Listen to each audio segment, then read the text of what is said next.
Toyota of Somerset, we're known for great service before and after the sale, and so much more. Since 1988, Toyota of Somerset has been supporting our local communities. And we sell and service what a number of different rating services call the most fuel-efficient, dependable, and safe vehicles on the road. Toyota. Toyota of Somerset, South Highway 27 Somerset, and online at toyotaofsomerset.com. At Toyota of Somerset, we're all about you. Here to come in 17500, here to come in 175 too. I ain't 200 down, got it here to come in a quarter. Like successful sports programs, putting together a successful auction takes a lot of planning, organization, attention to detail, and teamwork. And you need dedicated and committed people pulling together. At Ford Brothers Auctioneers, we've been successfully selling the country since 1965. Ford Brothers Auctioneers. Give us a call or visit us online at FordBrothersInc.com. Ford Brothers Auctioneers, we're selling the country.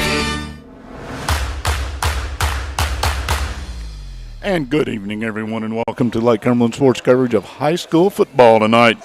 Pulaski's home opener. They will entertain the Corbin Redhounds tonight in what on paper should be a pretty good football game, although if you follow the Corbin Redhounds, they were runner-up in 4A last year, and they have title hopes abundant this year. I'm Mike Kerr. He's Chris Staten. We're going to bring you the play-by-play from Pulaski County. A big night. It's senior night for Pulaski County. The weather is just borderline awesome. It's football weather almost. And two good football teams, but Corbin comes in well chronicled, Chris. We saw him opening week. This is a really, without being redundant, really, really good football team. Yeah, they're dynamic in a lot of positions. And you'll see tonight, we'll go over some numbers here in just a little bit, what they do, what they can do. They've got athletes everywhere. PC is going to have to be in top form and play almost a perfect game to come away with the victory here. But as you mentioned, it's the home opener. We've got flags flying. We got a little bit of wind. And again, buddy, if you're controlling the weather here, every time that we've worked, you need to keep it up because this is beautiful. No, you must be in charge of the weather because I would have messed it up by now. The flags are an addition on the far side, and they really add to things. And one other thing it does, it gives us a clue up here of just how strong the wind really is. I don't think that's going to be a big deal because I don't think either one of these teams is going to kick a lot of field goals. But no. All right, John Hines, we talked to him this week. I've talked to Johnny a time or two this week. He was disappointed in the way his team played last week. There's no other way to – he said we got beat by ourselves. That was his quote, not mine. And he was really, really down because he thought his team didn't show up. I think they'll show up tonight. They've just stepped up in class tonight. Yeah, you shouldn't have to get motivated for a game like this. Bringing Corbin in, senior night, home opener. If this doesn't get you motivated, you're not going to get motivated. You and I are going to come back after this break. When we come back, we'll break down a little bit of the start, get John Hines on tape, and get ready for the opening kickoff tonight here from Pulaski Field. My role as market leader here in Somerset is to ensure that customers have a great experience. Having somebody that you feel comfortable with to talk about, your finances, your next move, your goals in life. We try to be that person. We try to be there to help and guide you the best way that we know how. In my opinion, that's what separates us from other lending institutions. We are a small bank. We care about the community that we serve and all the businesses that are involved.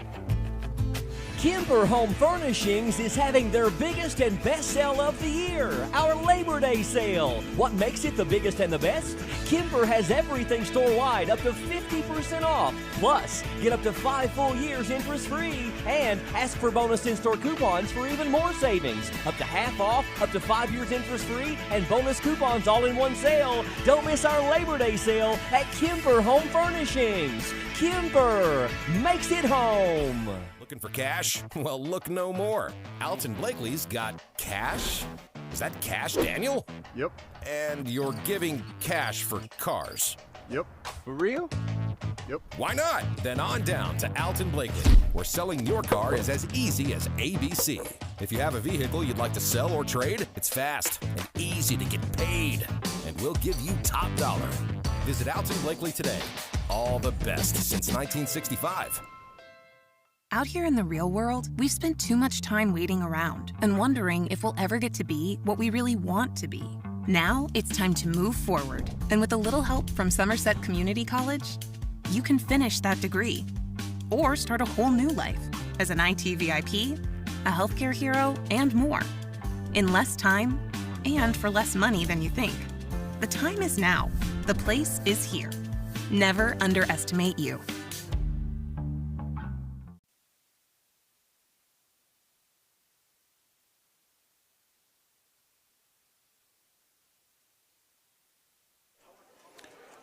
And welcome back to welcome to the John Hines Show. Coach Hines has joined us, and we get ready for tonight's contest between the 2-0 Corbin Redhounds and the 1-2 Pulaski County Maroons. Coach, good to see you.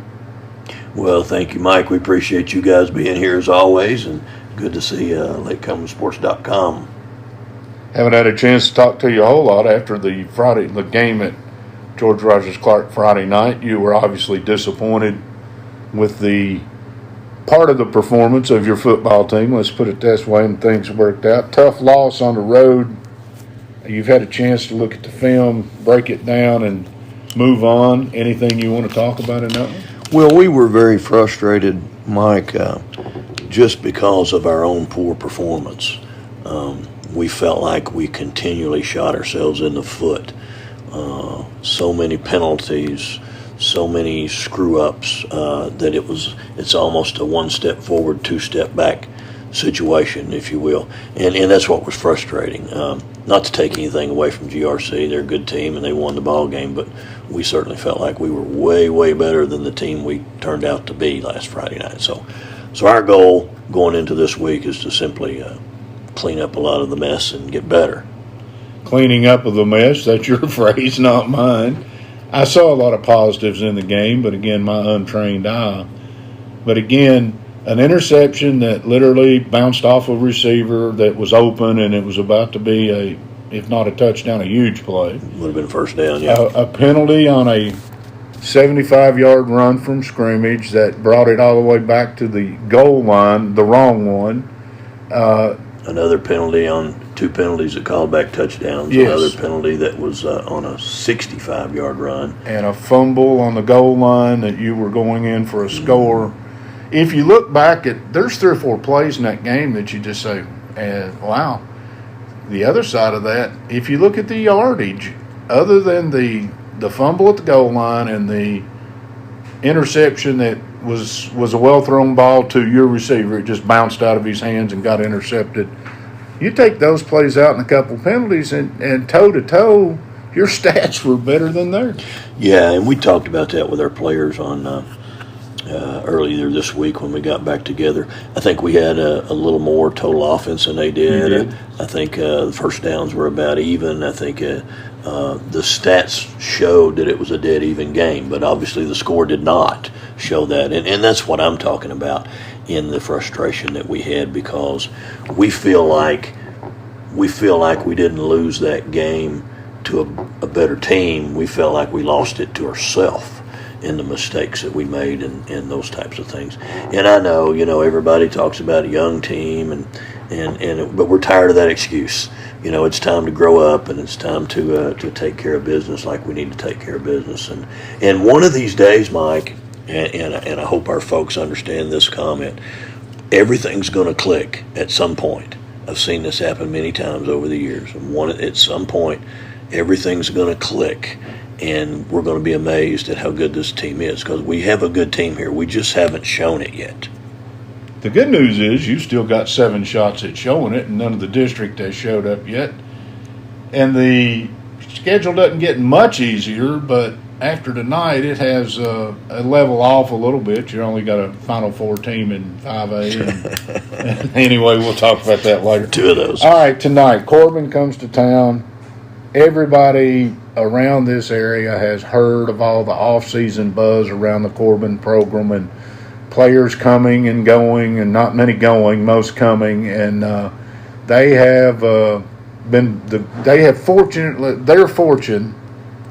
They have had literally 4 D1 athletes that are going to be lined up against you Friday night, and half of those weren't around until end of summer. They are new to the program.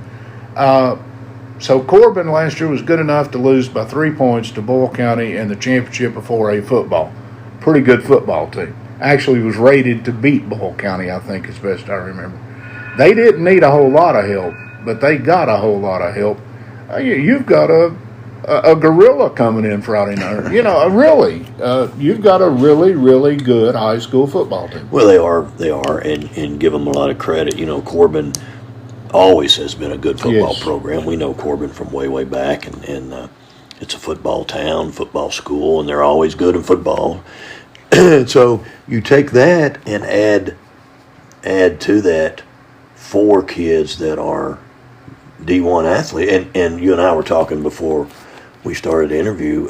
My definition of a D1 athlete is a high school player who already has a scholarship offer from a D1 school. They have 4 on the team. So that makes them pretty good. Yeah, they're going to be a good football team, and they've got a lot of talent, and it makes it a tall mountain for us to climb. For you old Corbin fans, and I put myself, or people who are familiar with Corbin football for a long time, Cade Elam, their quarterback, he's completing almost 75% of his passes and has thrown for 480 yards in their first 2 football games. That's 250 yards, 240 a game. It's not necessarily, the old Corbin of they're going to come out and run it down your throat. They will, because they've got an offensive lineman or 2. Franklin West comes to mind, 6'4", 6'5", 305 pounds, D1 football player. But they are going to do that, and they've got a couple running backs in Bailey and others that they've got an offense that, much like your offense this year, is very balanced. They can do both. They'll run the football if they want to, and they'll throw the football if they need to, but their quarterback is very accurate. It's kind of a joke with our staff that one of these days we want to get together with the Corbin staff and just talk football, because we really are quite similar. You are. Well, last year, that we do. People will probably forget this. I don't. We were over at Corbin. It was a great night for football. You lost by 3 points when you had it at the end, and it was one of those could have gone either way deals. That was the closest anybody played Corbin until the state finals last year. So, yes, you all matched up well with them. And it is fun to watch because you see a lot of mirror. You see stuff that... You really do, yeah. You're going to see them with a lot of 4 wide receiver sets, shotgun formation. As you said, the quarterback's a very talented passer, and they've got some good little receivers that run good routes and catch the ball. Good, strong offensive line. They run the ball well and mix it up. They do a good job in the RPO game, which is starting to catch on a lot more, around the state. We'll see it more and more, but they're kind of out there in front on the edge of that wave, if you will. And the quarterback makes it all happen. Cade Elam is a dandy. He's as good a quarterback as we'll see all season long. He's one of those 4 that holds an offer already, so he's really, really good. But offensively, they force you to defend the whole field, which makes it really hard because that exposes any weaknesses that you may have. And, it puts a lot of guys in one-on-one situations. We've got to do a good job making tackles, simply put, because we're going to be in a one-on-one situation in the open field, and a broken tackle means a big play for the offense. So those are the kinds of things that they're able to do. And defensively, you see a lot of the same things that we do as well. They're a 2 high safety shell team. They'll play a lot of cover 4, we call cover 4, and a lot of the same types of things up front that we like to do. So it's not hard to get ready for each other when we play this game, but it's just a matter of who makes more plays than anybody else. We'd shift to your team. You came out of last week. Going in, you had a couple injuries. During the game, a couple players went out. How are you health-wise for tonight? Well, we're getting a little bit better. We've got Xander Simpson back for the first time since the early scrimmages. He'll be playing tonight. We will be holding out Gunnar Lovelace, who you mentioned got a little banged up against. He's 3rd leading tackler on your football team right now. Yeah, and he possibly could play, but it's a gray area, and we just need to hold him a game and make sure everything's okay before we turn him loose again. So he won't be dressed tonight. Of course, we lost Colton Kane back several weeks ago. He's still on the IR, as is Mason Hall. Hope to get those guys back in the next couple of weeks, as they're healing up pretty good and able to do some things in practice.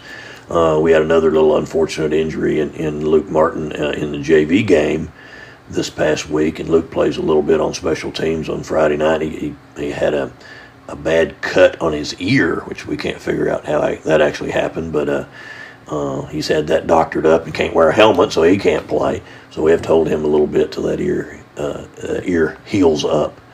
So we've had some little things like that kind of worked against us, but we're glad to have Kyle Wethington back tonight. Kyle's been out for a long time. He'll see his first action tonight as wide receiver. So we're slowly getting some pieces to come back. Anything going on, and I think is it senior night? It is senior night. We're excited about honoring our seniors. You know, we started a tradition a long time ago of using the first home game as senior night as opposed to the last home game, which most folks traditionally do. So we're excited about honoring our seniors before the game, their last time around at County High, and we've got a good senior class. There's 9 of them, and they're all wonderful kids, and we're gonna be awful proud of them to put them on display.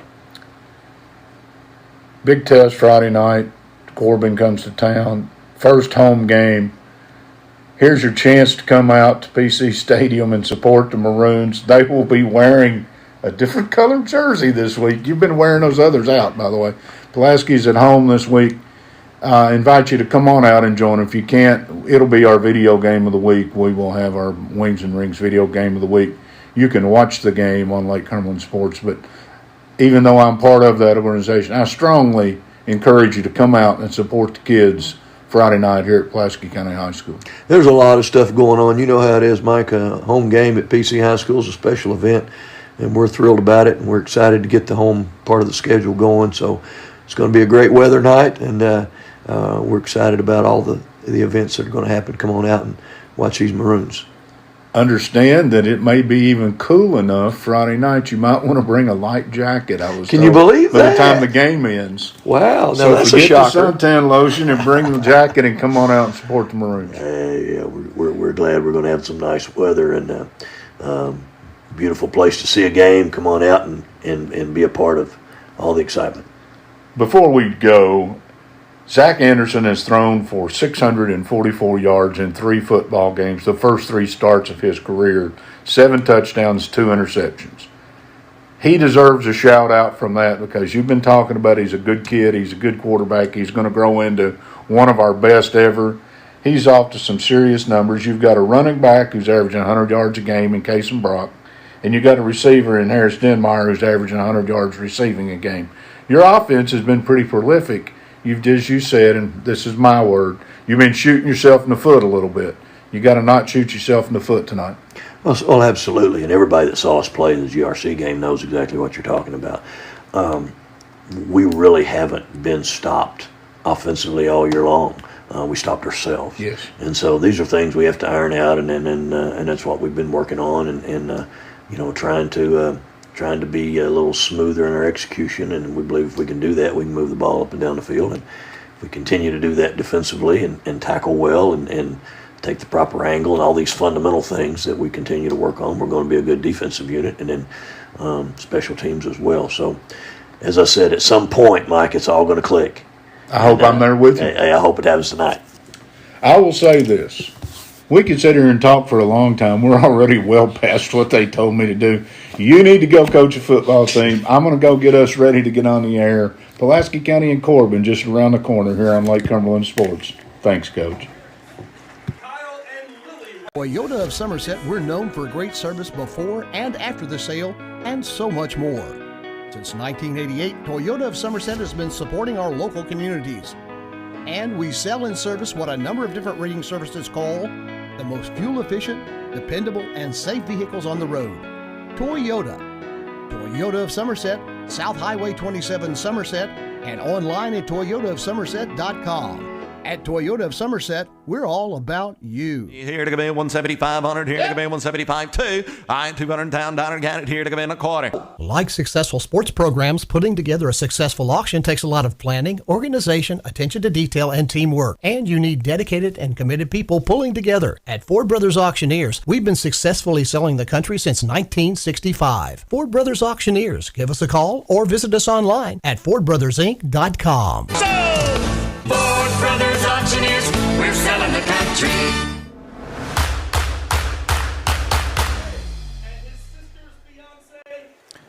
And welcome back to PC Stadium. We are about 15 minutes more or less away from kickoff, and the guy who did the interview with Coach Hines stretched so long. I don't know, Chris, we got time to say hi? Hey, yeah, we've got about 12 minutes before kickoff. They are announcing the seniors. Again, it's kind of an odd time to have a senior night, but Coach Hines has, when COVID came around, they decided to do this, and he's been doing it that way ever since. And you love it or hate it. I like it. Some people don't, they want it at the end of the year, but I do like it here at the beginning. I have it on the highest authority. They're not thinking about changing it anytime soon, so they want to make sure the seniors get their recognition. So real quick, if you want, I can run down the seniors, Mike, and if just you give them a little recognition. Kyle Weathington Jr. is our first senior this evening. He is a 6'3" tight end wide receiver. Brock Green is a 5'9" cornerback. I guess I need to give him heights and size. Brock Green is a senior. Xander Simpson, Trey Hornsby, Caden Richardson, Samuel Whitaker, Cade Inabnet, Jay Bales, and Tyler Johnson. I don't believe I missed anybody, but they're introducing these young men right now, and we will have football for you here in about 10 minutes and 55 seconds. But, Mike, talking about these two teams, and you listening to Coach Hines' coach's show, and, he mentioned a time or two and talked about that, so far this year, PC has not really been beaten by an opponent as much as they've beaten themselves, especially last week. Yeah, last week we were there. We watched the game. We talked about it during the game. You kept looking at the stat sheet and everything, and you had an evenly played football game, more or less. And just one of them, the fumble to goal line, just a freak play. Those happen. The interception was one of those. You won't see that, hopefully, again the rest of the season. There were just some things that happened in the course of that, and I give George Rogers Clark credit. They took advantage of everything Pulaski gave them, and that's a sign of a good football team. And Coach Hines he was very blunt. You heard him in the coach's show. He felt like his football team did not play anywhere near their capacity last week, and he's basically said, y'all quit talking about being young. Right. Whatever you want to talk about, we need to play better. Now, that's an old coach talking right there. Yeah, they're 1-2 on the season.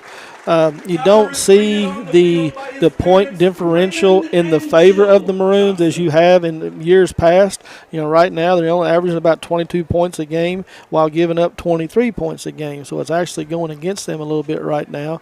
They have been averaging 151 yards rushing, though. So they've been able to run the ball with a lot of consistency, but they're allowing 142 yards a game.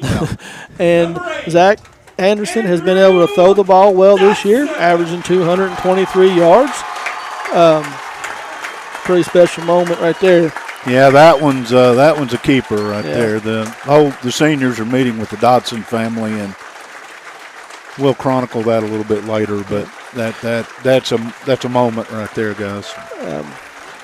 They have only allowed 106 yards on the season.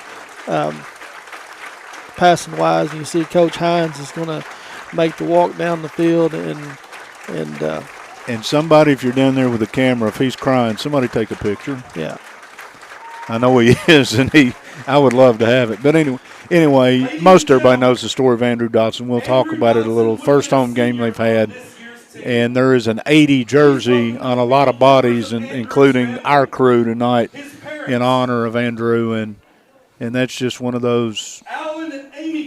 No matter how long you try to internalize that and understand it, that one will stick forever. Yeah. I'm going to get it back to you. We'll talk football. Yeah. Zach on the season, he's 45 for 80, so just a little over 50%. He's thrown 2 interceptions. As you mentioned last week, one of them goes against him, but really was not his fault. Thrown for 651 yards, 7 touchdowns. So 223 a game, averaging 2.3 games for. We're going to take a second. We're going to do a little silent moment of silence for Andrew Dotson. We'll come right back after this.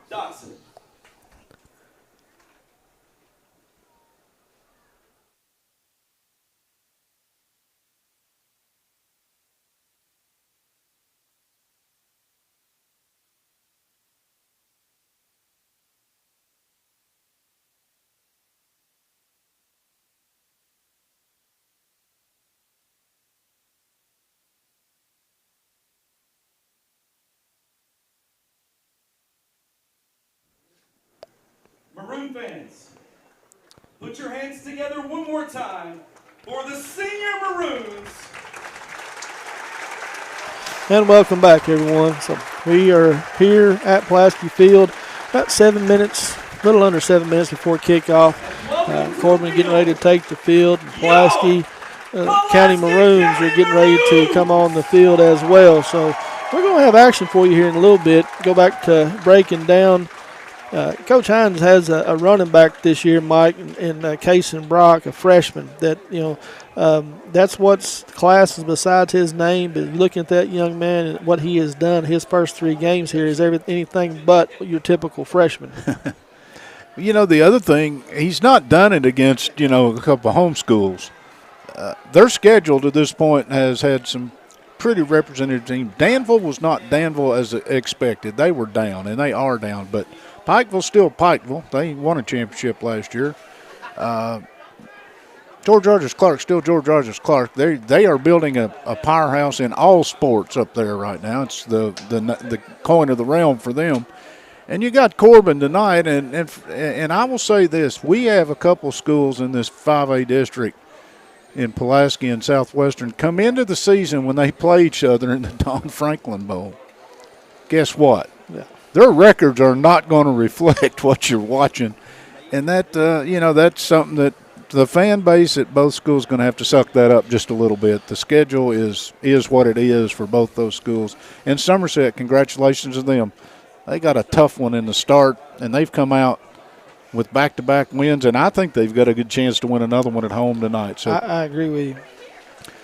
If you take, let's take, you've got Brock and, of course, Denmeyer coming off the season last year where he was, I guess, the second receiver in this offense behind Godby. But he is legit, and last week I know he would be the first to tell you he had a drop night. And he had an off night, and people have off nights. That's everybody included.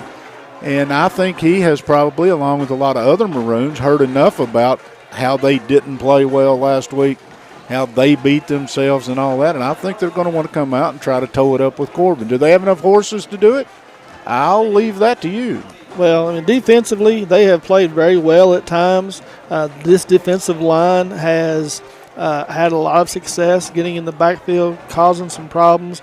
Now, last week they were on the field for an entirely the whole third quarter, right. Less 18 seconds, right? 14 minutes and 52 seconds or 42 seconds. Right. Yeah, exactly. And so, when you're on the field for that length of time, you're going to get tired. You're going to have problems. And they're going to be playing a team that's come in that they're averaging 38 points a game, only allowing 11. They're rushing it for 194 yards. They're only allowing 53. They're averaging 242 passing yards and only allowing 77. So, again, as I mentioned, I said very early, Pulaski's going to have to play an almost perfect game tonight. They're going to have to reduce the penalties. They're going to have to complete the passes. They're going to have to take what's given to them. And on the other side of it, they're going to have to force this Corbin team to make some mistakes. Cade Elam, Coach Hines mentioned, is a Division I prospect at quarterback for him. I think he stands 6'4", 200, 215 with a very big arm. He's 30 for 42 on the season for 479 yards. You got Guy Bailey, transferred from Somerset, in the backfield, along with Cole Stevens. And then you have receiving core. The receiving core is not very big, but they are fast and they are electric. Carter Stewart, Eli Petrowski, Cam Estep, and Guy Bailey out of the backfield. So again, this team is going to test you, and as a lot of people have said, that they're going to be a state final contender. Our keys to the game: take care of the football, possess the football. Don't have any of those lopsided quarters where you only have 18 seconds. Cut down on the mistakes. You can't play a perfect football game. There will be penalties. There will be mistakes. But if you're Pulaski County, if you commit 15 penalties and turn it over 3 times, it'll be a long night. That's what last week gave them.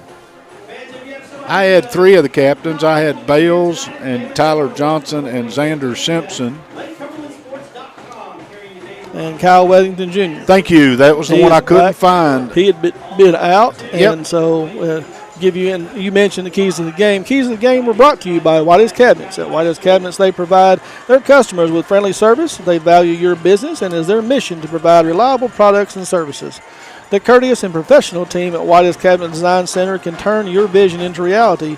Visit the Whitey's Cabinet Design Center on the corner of South 27 and Slate Branch Road to learn more about what they can do for you. And Mike, Corbin won the toss and deferred to the second half. So Coach Hines will be receiving, which he doesn't typically want to do. He wants to kick off each game. So 2 weeks in a row, they've been forced to take the opening kickoff. You and I watched Corbin week 1 in this nightcap of the bowl game that Pulaski played in down at the University of the Cumberlands. And Corbin has a kicker. Yeah. Believe me, folks, he's got a tailwind, our wind coming out of the north. I will be extremely surprised if this one isn't launched. Thank you, sir.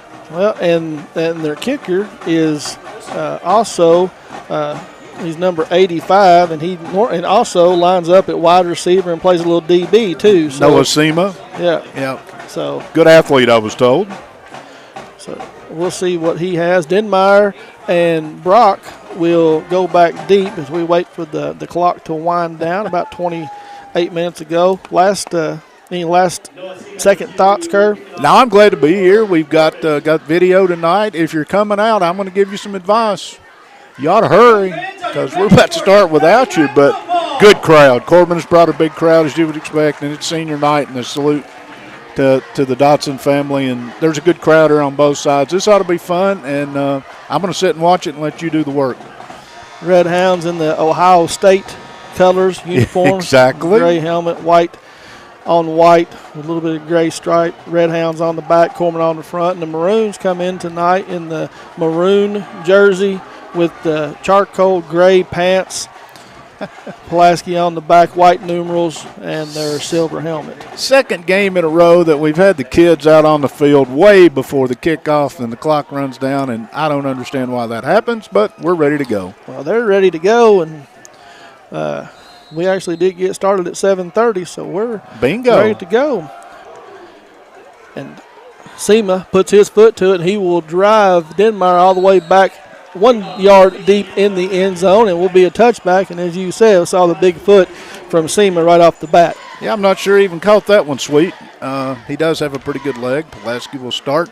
I just remembered I keep stats when you and I are working together, don't No return yards on that kickoff. 0 return yards. Okay. How about that? Let me put a 0 there. Thank you. So you're going to see 2 young men lining up, left defensive end and right outside linebacker, and 0 and 99 that have potential to disrupt the game. Anderson comes out, and right off the bat we have equipment issues. We had an issue on the kickoff with a Corbin player. Now we're checking knee pads and making sure they're where they're supposed to be. The fashion police. Yeah, so Anderson comes out. 3 receivers split out wide to the left. He's got Brock off his left shoulder. He's going to hand it to Brock up the middle. He finds a seam, gets across the 30 to about the 32. So a 12-yard play on first down right up the middle. Well, once again, that was a little bit of a counter look. They pulled the backside guard, but pretty big hole, to be honest with you. Yeah, just a little center trap. Yep. They come. Yep, I said counter. Well, I was with you. It's early. Well, I'm glad. At least you had a clue. Now Anderson empties the backfield. 3 receivers up top. He's going to do the little shovel pass, hot potato pass, I call it, up the middle to Brock. And he's going to get across the 40 and fighting for more yards against that Division One. It has a little words for Brady Hull as he come in late and gave him a little push. And he's going to pick up 10 more yards. So 2 carries, 22 yards, Mike. Pretty good start for Mr. Brock. Yeah, are we going to officially call that the potato pass you called it? Yeah, So it's actually a passing? It is a pass. Yeah, Pulaski move. And, so before we can get that off, Anderson was going to attempt his first pass of the evening, but they're going to get the Maroons for starting a little bit early. And, there's those needless penalties, Mike. That was probably the hot receiver in that set and just a little too anxious. He'll come have a word with the coaching staff. So Kyle West is going to throw it out to him in a hurry. It's a little high over his head and will fall incomplete and bring up second down. Well, Coach Hines scripts the first 8 plays. They're on a piece of laminated material on his hip. You can see it. And these will be scripted no matter down and distance. It's just something they believe in. He brings Wellington and Anderson to his left, Brock in the backfield, and again right up the middle, and Brock gets across the 45 to about the 48 where he's brought down by Smith. It's going to be a gain of 10. Yep, gain of 10, bring up 3rd and 5. Well, again, if you can overcome that first down penalty right here, it's a huge statement. So Anderson now moves Brock over to his right shoulder, takes the snap, going to quick pitch it out to him. He's forced to cut back in, gets hit in the backfield, drags the tackler ahead, but will be only get back to the line of scrimmage, Mike, before he's brought down and bring up 4th down. Blake Lawson, the middle linebacker, did a pretty good job of running that one down from behind. That's something that you're probably not going to have a whole lot of success against this Red Hound team running on the perimeter. And Pulaski, the down marker says 3rd. It should be 4th. I'm pretty sure it's 4th down. Yeah, should be 4th. I'm going to go with 4th. So Anderson brings Anderson in motion from right to left, fakes it to Brock up the middle. Now he rolls out, goes to throw it, and just dropped it. And it will be a fumble, and Gerard Smith, with 35-yard line. So Mike Anderson rolled out, was looking to pass, and as he raised up to throw it, the ball just fell out of his hand. First turnover of the night, and that's going to set the Red Hounds up in great position here at the 35-yard line of the Maroons. Yeah, that's a tough one right there. You got a little bit of a drive, but you end up giving Corbin a very short field to start this thing. So Cade Elam will come out at quarterback for the Red Hounds. He is back in motion and throws it out here to the right side to Carter Stewart. Just a little screen pass. We'll get about 4 on the carry. Give him 4. Yeah, going to give him 4, make it 2nd and 6. Just Elam to Stewart on a quick little out pattern. Cole Stevens starting in the backfield tonight instead of Guy Bailey. Elam drops back. He's looking, throws it out here in the right flat to Stevens. And a good tackle out there for the Maroons.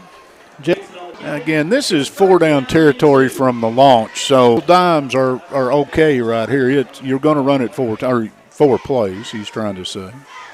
Still picked up close to 4 on that play. It's 3rd and 2. And Corbin has thrown it in both possessions. Yeah.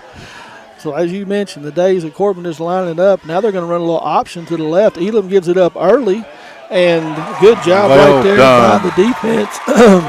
Bales and Idlewine and Finley.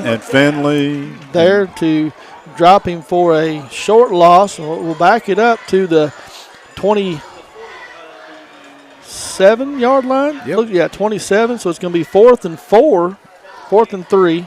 I am surprised. Well, it would be almost a 45-yard field goal. So let me back off that thought. So the Red Hounds will go for it. Elam brings E-step in motion, hands it up the middle. He's going to get stopped. A big stop right there by your defense. The Maroons going to stand up and going to get a turnover on downs, Mike, and that's a huge way to start the night on defense. That sends a message. So Pulaski County's defense given a short field to defend and came up large right there, and at least to this point they have dodged that first turnover. So 8:15 remaining here in the first quarter. We're in a scoreless game. Anderson will come back out with Brock in the backfield. He's going to send 3 receivers up to the top, hand it to Brock right up the middle again, and he's going to squirt free, get off of the tackler before he's brought down. He'll pick up 4, even 3. Give him 3 and puts the ball down at about the 29-yard line. Bring up 2nd and 7. If Pulaski would have their way at the end of the night, Brock would carry it about 30 times if they could stay in that rhythm. And that's how you slow down a great pass rush. Right. So now Anderson looking to the sideline. He brings 2 receivers to the left in Wethington Jr. and Brock comes in motion that way. Now he's looking, finds Denmeyer in the seam right at the 40-yard line. He turns it upfield before he's brought down at about the 46-yard line. Gain of 17. Yep. And that is, I didn't even mention it. That's a Kemper Furniture first down. 3rd one of those for Pulaski County, and a well-thrown ball, and Denmeyer with a nice catch. Now he brings 2 backs in the backfield with him. That's Anderson and Ryan Anderson and Brock. He's going to hand it to Brock up the middle again. You see that linebacker for Corbin trying to scrape down behind the trap, but still Brock is able to get across the 50, or they'll put the ball right at the nose of the ball right on the 50. Gain of 5 on the play will bring up 2nd and 6. Corbin's defense, unless they shifted out of it because they did bring a lineman in, they've been in a 4-3, but I think you're going to see them go 3-4 now. Yeah, they are. And here is I don't know if that was a broken play, if that's designed, but Zach Anderson is going to take it around the right side, and he gets down to about the 40-yard line. Gain of 9 or 10. They're going to spot it at the 41, so a gain of 9 on the carry by Anderson, and I believe it was a broken play. It had to be. For Pulaski, it was fortunate because Corbin didn't have a clue they were going to backside on that. That's all Anderson had. But it turns into a first down, so occasionally it goes your way. So Anderson, he's got Denmeyer down looking for him, and Denmeyer's going to haul it in. Say hello. A great pass. No flag. Flag down. We got a flag at the 45. It's coming back. Let's see what hello, boys and girls. This will be holding. Yep, coming back. So there's the penalty bug, Mike, we talked about before the game, and Coach Hines mentioned, situation right there where a huge play is nullified by a holding penalty. Last week, Pulaski was guilty of 5 holding penalties, offensive holding. And this one, you start to look behind the play, and I'm glad you called the play because I was waiting for the flag, and we got one. 2 penalties for 20. That under high school rules, that should be 10 yards from the line of scrimmage, the previous line of scrimmage. Thank you. Well, and so the ball was on the 49-yard line. No, that's where the ball's down at here. Now. Sorry. Yeah. Ball was on the 41-yard line. And it comes back to the 49. So 10 yards. They changed the rule this year. That used to be a spot foul. Right. You were going to take it from where it happened, but it's the line of scrimmage now. So 1st and 20. Now the Maroons send 2 receivers to the top and 2 to the left. Brock is in the backfield and handed up the middle. Ball comes loose, and Corbin says they have it. So mark that one down right there. That is a huge, huge difference in this ball game. You go from having a 41-yard touchdown pass nullified by a hold, and then on the very next play, you put the ball on the ground and a turnover, and Corbin will take over right at midfield. 2 bullets, 2 shoots in the foot, as he says. And somebody over here on the Pulaski sideline was not real happy with the holding call, so we're going to get a sideline warning on the Maroons. And you're, again, I'm not sure of anything. Generally, the offensive line coach is the one who would voice great displeasure with that call. Yeah. And somebody was in the side judges. I didn't see who it was. I saw the flag go flying about 20 yards in the air. So John Hines will come in to take up the discussion now. Yeah. He's got to feel like he's snake bit, to be honest with you, right now with the penalties. They're still having a little conversation, but we're going to get the whistle to play here. So 6:27 to go. Corbin takes over their second possession right at midfield. Elam's going to take it on a quarterback keeper around the left, and he's got some room. He gets out there and across the 40-yard line where he's upended on the play by Broderick Finley, but he'll pick up 11. The initial first down of the game for the Corbin Redhounds. And that was, like I said, mentioned Elam, and Elam's a big old boy. He is certainly a big old boy, and 6'2", he has that ability. He's not going to run off and leave you. No. He looks bigger than 6'2", 195. He looks 6'3" or 4 easy. Deep shotgun set, drops straight back. He fires it right across the middle. He's got Hunter Newberry just to pass the first down marker where he gets hit by both the safeties on the Maroon. But that will be a result in a first down, a 12-yard gain. Yep, and a little rhythm in this offense. They've got back-to-back first downs and going with a little bit of quickness here. Stewart is his favorite receiver. Now he's going to hand it off. He's going to give it to the running back, Cole Stevens, and he's going to be brought down for a big loss on the play by Idlewind. He gets in there and makes a big tackle.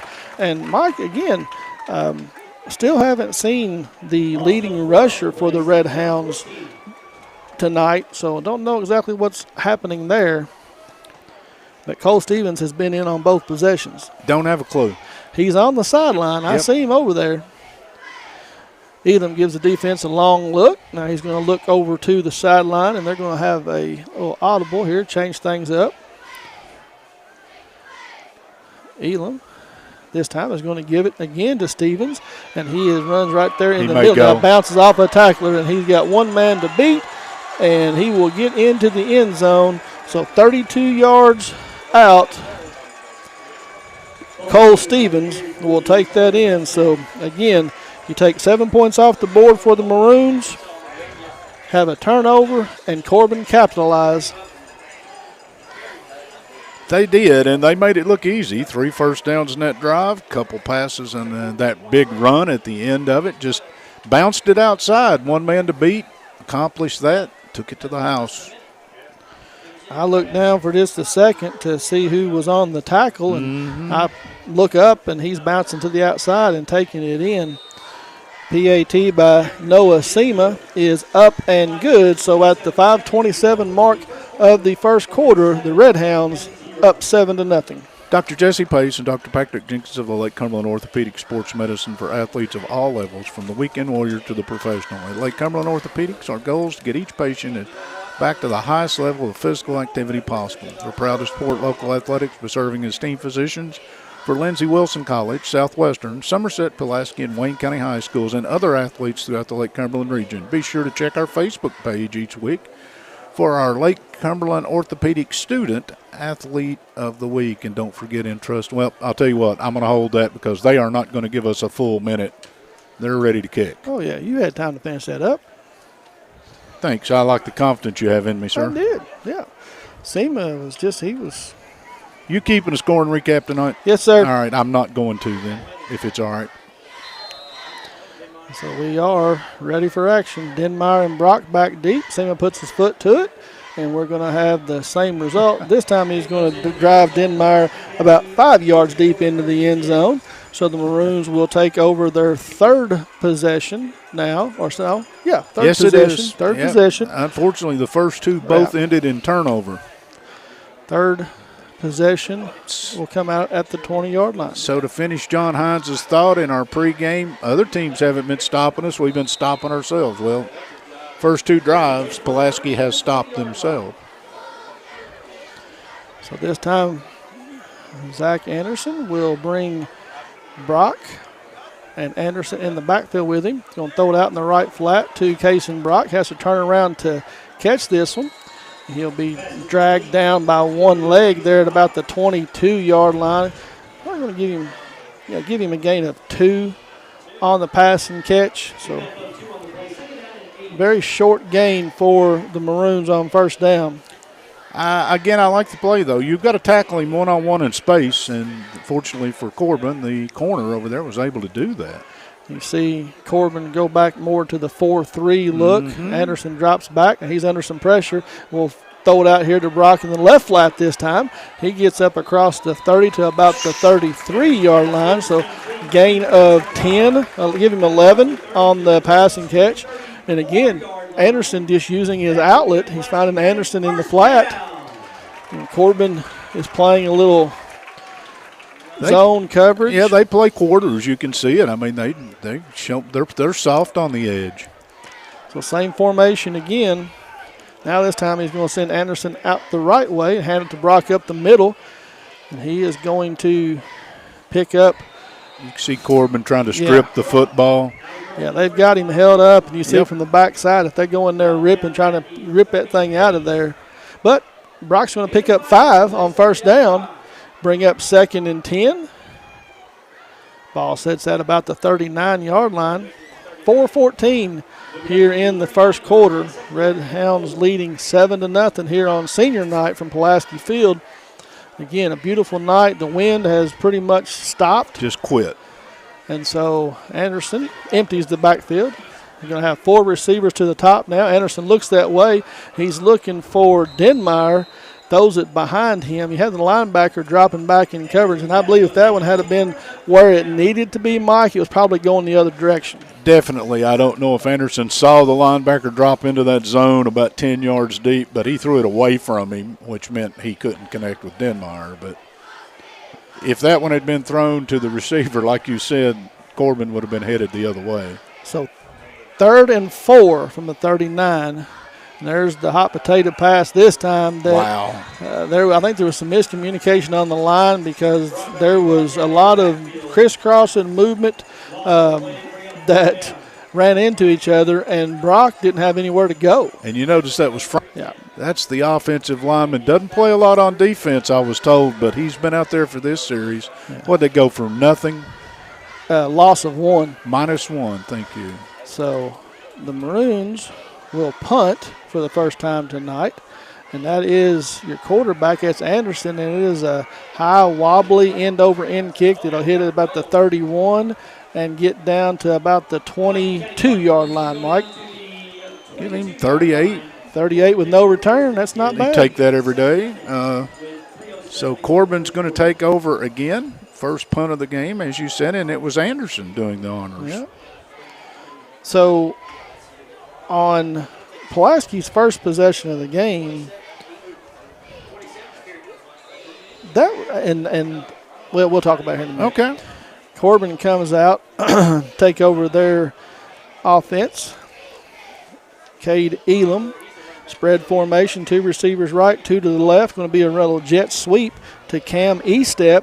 He gets around the outside, makes a couple of tacklers miss before he's finally brought down by Finley. He's going to pick up close to 11 on the little sweep just around the outside, Mike. And you see the speed. He never turned the speed full throttle and still got there in a hurry. Right. So Estep is the one that you will see that will get a lot of carries from the slot, from the wide receiver position. Now he's in the backfield this time off of Elam's right shoulder. Stevens off to his left and gives it to him again. And Estep goes around the left side before he's ran out of bounds. Flag late, maybe. And the Corbin player come up clapping, so maybe a late hit. If it is, you get a stop on first down and you're going to negate that. What number is Estep wearing? 22? Estep's wearing 12. 12. Okay, that's why. Cam Estep. Yep, so that's why I didn't have him on my sheet. Thank you. Gain of 3. All right. And we have a dead ball personal foul against the Maroons, dead ball personal foul against the Red Hounds. So offsetting penalties, kiss your sister, and we will. So the result of the play should stand. Is a 3-yard game. Well, they're moving it up A 4-yard about gain. the 37, so they'll give him 4 and bring up 2nd and 6. So dead ball foul, the result of the play and stands. The Corbin bench, I'm sure, is just eating an official up right now because usually when it happens in front of your bench, you don't get the offsetting. No. So 2:32 here in the first quarter. Cade Elam takes the snap, drops straight back, throws it out into the left flat to his running back, makes a man miss. Ooh. And then he gets walloped right at the yardstick. That was Cole Stevens on the reception, and he'll pick up at least 6, if not just a little bit more. See where they spot it down. And they're going to say it was 6 yards and an inch. 1 inch. First down, First the down. fifth of the game for the Red Hounds. So now from the 43-yard line, 1st and 10. Elam. There's the prairie dog formation when they all get down, set, and they pop their head up and look to the sideline. You're killing me. Well, that by rule, that is a false start on the offense. But we'll get into that later. Elam drops back to pass, double pumps. He's going to find his favorite target there at about the 49. Makes 3 or 4 maroon tacklers miss, and then pops it outside, and he gets all the way down to about the 41-yard line. So that's going to result in a 18-yard gain.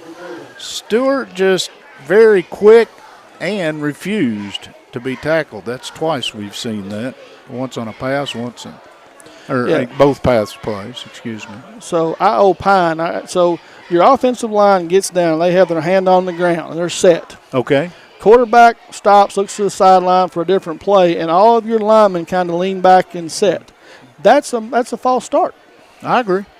You don't call it. I know. Hands it up the middle, and there's Stevens again. And right we've got behind the play extracurriculars. Somebody's going to get a personal foul back here in the Corbin backfield. Yeah, that's Samuel Whitaker and Franklin West going at it, and they're going to get West for the hold. Yep. So ball should come back to the line of scrimmage to the 41 and go back to the 49. 49. We had that on the opposite a moment ago against Pulaski, but again, a big penalty because Corbin shut the momentum for a second, and that is a D1 signee, or at least commit already, and I'm sure his coaching staff will say something to him about focus. And here's something else to make a note of, Mike. Running back for the Red Hounds, Cole Stevens just checked out. Xander Curry checks in, Number 2. Still no Guy Bailey. Ball thrown out here into the right flat, a little screen pass that is complete to Colton Creekmore. Creekmore is going to take it. They're going to get all the penalty yards back, plus all the 10 yards. Going to get all the penalty yards back, make it 2nd and 10. Creekmore is also small and reasonably quick. Yeah, 5'7", 140. You saw the little jitterbug over here on the sideline to get himself some space. 2 receivers to the left, 2 to the right. Elam drops straight back. He's got a man wide open at the 10-yard line, and that's his favorite receiver, Carter Stewart. There was a broken coverage there on that play. So Carter Stewart should not be uncovered. So at the 124 mark of the first quarter, the Red Hounds strike again. 41-yard touchdown pass. Yep. From Elam to Stewart. Yeah, that was a blown coverage, just pure, plain, and simple. So SEMA is on to attempt the PAT. Snap is back, hold is down, and the kick is up and good. So, again, on the Randall D. Turpin CPA scoreboard, 1 minute, 24 seconds in the opening quarter. Red Hounds lead 14-0. Entrust Healthcare Counseling Services made it their mission to be the trusted leader in promoting mental health in Kentucky for the last 4 years. We personalize your service to meet your needs, whether that be in the office, over the phone, or through your computer. Call Entrust at 606-676-0638 to get your services started today from anywhere in Kentucky. you can always visit their Facebook page at Entrust Healthcare Counseling Services to learn more about how they can help you or your family today. At Entrust, your mental health matters, and that 2 or 4 I gave you, I think it's 24 years, so we're going to go with that. Our thanks to the good folks. Also want to remind you that, no, I don't have time. It's your turn. Go ahead. So just like that, they are ready to go again. SEMA will put his foot to it, and this one's going to be returnable, Mike. Denmeyer's going to field it. Well, he's going to drop it at the 3-yard line, picks it up, comes right up the middle, and then takes a seat at the 18. Wheels blew out. Sniper. Yep, sniper. Grass, turf monster, however you want to call that one. But they lost 2 yards since they didn't kick the ball in the end zone that time. Yeah, Denmeyer had a lot of trouble. If you're Pulaski right now, you got to avoid that "oh no, here we go again" thing. This is the time. If you're going to get in this game, there has to be a drive developed that finishes on the other end. Yeah, this shouldn't be a big point in this game, but it really is.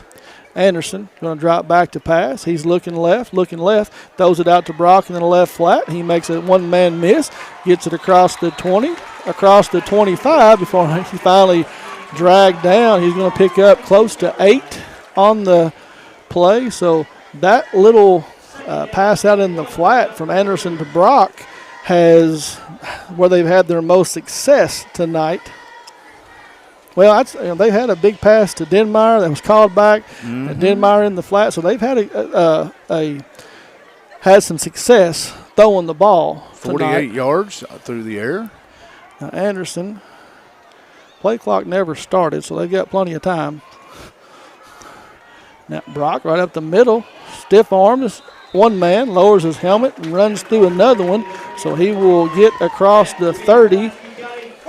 To about the 31, gain of 5 on the carry, and that will be Turpin. No, that's on the Randy Turpin scoreboard. That would be a Kemper Furniture first down, Mike. It would be. I like the way Brock finished that run. So having some kind of malfunction with the play clock tonight, too. Well, that one we didn't need it. It was dead on that play. Anderson drops back to pass. And last week, that was a hit on a defenseless receiver. And you see flags flying. This week, I think it's a hit on a defenseless receiver. So a pass was intended for Brian Ford. Yep. And he went up to go get it. And the safety for the Red Hounds was Xander Curry. And he came in with a big blow. Knocked the ball down, and 2 flags come flying in. And we're going to get the signal. Dead ball. Personal foul. Unsportsmanlike. So I guess that is the signal, but it's going to be because of the defenseless receiver type. And it was to the head, and so, that is. So they got together and talked about it. It should be a 15-yard penalty. And may I go on record as I don't think that's a dirty football play, and I wish they had not ever instituted that into the game, but it is part of the rules. It is. So that safety has no idea whether you're catching that football or not. No, he has to. That's what he's supposed to do. Exactly. That it does result in the Kemper Furniture first down, though. Maroons high snap. Anderson pulls it down. He's looking, throwing it up for Denmeyer. Denmeyer's going to come back for it and make the catch at the 23. So that will be a result of 27-31. I have to trust you on that one. Yeah. 31, it was underthrown. Anderson was just trying to get rid of it. Denmeyer might have cleared out a little bit. Yeah, and so it was kind of what you see on a back shoulder came and got it. But so here at the end of the first quarter on the Randall D. Turpin CPA scoreboard, the Red Hounds lead 14-0, but the Maroons are threatening. Well, once again, Pulaski Toyota of County. Somerset, we're known for great service before and after the sale, and so much more. Since 1988, Toyota of Somerset has been supporting our local communities. And we sell and service what a number of different rating services call the most fuel-efficient, dependable, and safe vehicles on the road. Toyota.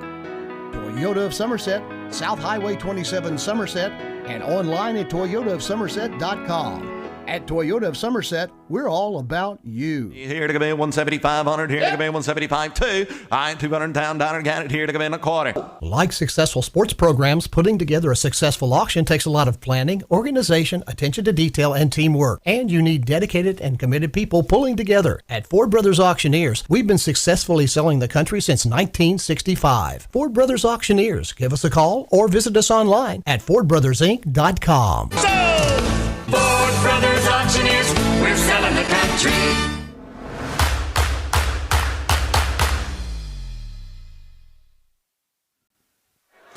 And welcome back. 1 quarter in the book. Pulaski County, their first official threat of the night as we'll begin second quarter action. Pulaski trailing 14-0, and they have it just outside the Rick Barker red zone, and they're ready to go, partner. Yeah, big play from Anderson and Denmeyer. Anderson fakes it this time, looking for Kyle Wethington Jr., and the ball goes well over his head and out of the end zone for an incomplete pass. But you've seen the Maroons. Yeah, again, Anderson's 8 out of 10. Pretty good percentage tonight, 79 yards.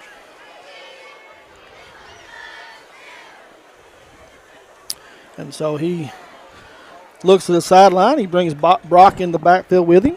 And he throws it out there quickly to him, a little sidearm that Brock is going to pick up a block. Denmeyer out in front? Yeah, Denmeyer, but he's going to pick up 5. Ball inside the 20-yard line, so the Maroons are in the Rick Barker red zone for the first time in the game. Brock, 8 carries, 6 catches to this point. Been a busy man. Anderson hands it off to Brock right up the middle, and he finds a little seam before he runs into a wall right there at the 15-yard line. One of the Smith brothers and linebacker for the Red Hounds, is that right? No. Yeah. This can't be right. Even Baker. I think maybe I left off a S and a T. You think? I give up. Corbin has got 13 men on the field. And they will take their first timeout of the game. And that will be a Ron Shaw Realtor timeout by the Red Hounds. Intrust Healthcare Counseling Services made it their mission to be the trusted leader in promoting mental health in Kentucky for the last 24 years. We personalize your service to meet your needs, whether it be in an office, over the phone, or through your computer. Call Intrust at 606-676-0638 to get services started today from anywhere in Kentucky. You can always visit their Facebook page at Intrust Healthcare Counseling Services to learn more about what they can help you or your family today. At Intrust, your mental health matters. Don't forget, Don Franklin is our official photography sponsor here on Lake Cumberland Sports, and the pictures you will see posted, feel free to use them and share them, and they're made possible by Don Franklin. And a big old thank you to them for helping with tonight's coverage of high school football. Be sure to take advantage of the end of summer savings at their Somerset locations. Visit at any of those 4 or on Facebook at Don Franklin Somerset Family of Dealerships. They'll treat you like family. Southwestern is on the road tonight over at Corbin broke huddle with an extra one again. Pass quickly out here to Denmeyer. He makes the catch, trying to get first down yardage, and it's going to be very close. Real close. This side judge comes walking in at about the 13-yard line, and that should be. Looks to me like Corbin's sending the offense out. Let's see what happens. They're looking. They're going to measure. They are. So we'll see what it comes out to. This, again, could be a big turning point in this game. It is a huge turning point in this game because I don't know how I lost a down somewhere in this series. I'm like you. I don't know how we got the 4th down. I'm the same. I thought that was 3rd down as well. I hope I'm wrong. I hope there's not been I have been known to be wrong, but I don't know where the 4th down came from. I'm looking at my stat sheet. I can't find it. Yeah. Well, whatever. The measurement is to be determined. It's a slow walk all the way from the far side of the field. Funereal. They're taking their time, guys. Doing it right. So that is, yeah. First down, Corbin. It did not make it. He's just short, so it will be a turnover on downs. And the Red Hounds, we had Pulaski with a fourth down stop on Corbin's first possession. And now you get the Red Hounds will get a stop deep in their own territory to stymie the offense for the Maroons. So 10:48 here in the second quarter. Red Hounds lead 14-0. We'll have to take this 84 yards, and before we'll get started, we're going to have a flag come in. Don't know if it's a formation penalty or what. Well, if it's a formation penalty, they have to wait because the player could have motioned out of the wrong formation. Right.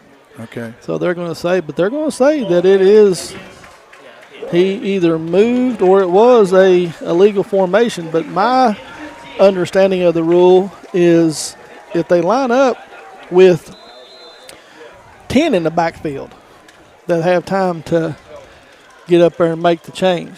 Elam brings out the offense, shotgun formation. He's going to fake. Got a man open again, and it's a little bit high, but twice burned on that one. Cam Estep is going to go up, and that will be a result of 25 on the passing catch. Ball goes down at the 34. First down, so Corbin hustles up to the line of scrimmage like they're going to run a play very quickly and then settles down, looks to the sideline. Elam drops straight back to pass. Again. And man, wide open again here. Oh, goodness, he missed receiver here on the near sideline. Noah Sema, your kicker, comes wide open down the near sideline. They're doing something to freeze the safety because, once again, nobody ever came off the marker. And fortunate that one didn't cost you 6. Yeah, because that is, again, there was nobody within 10 yards of him. And by the time Elam found him and threw it, there wouldn't have been anybody within 30 yards of him.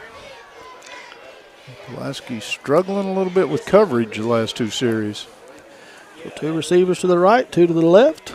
Elam steps up and has a wide open receiver, Hunter Newberry, and it falls through his hands and will be incomplete. So you talk about this Red Hound team being a state contender, and we've seen some things from them tonight. It's like that won't beat a Boyle County in the state championship. That's back-to-back. Should have been completions that turned into incompletions. So same formation. Stevens off of Elam's right. He drops back. Screen for him. He's got blockers out in front, but the Maroons do a great job. He's still up. Yeah. Well, maybe. Flag comes in late, or comes in from the secondary. The back judge throws it about 30 yards, and he picks it up and moves it 3 more. So they're going to give him about 5, more or less, on the play. Let's see how the penalty and everything else plays out.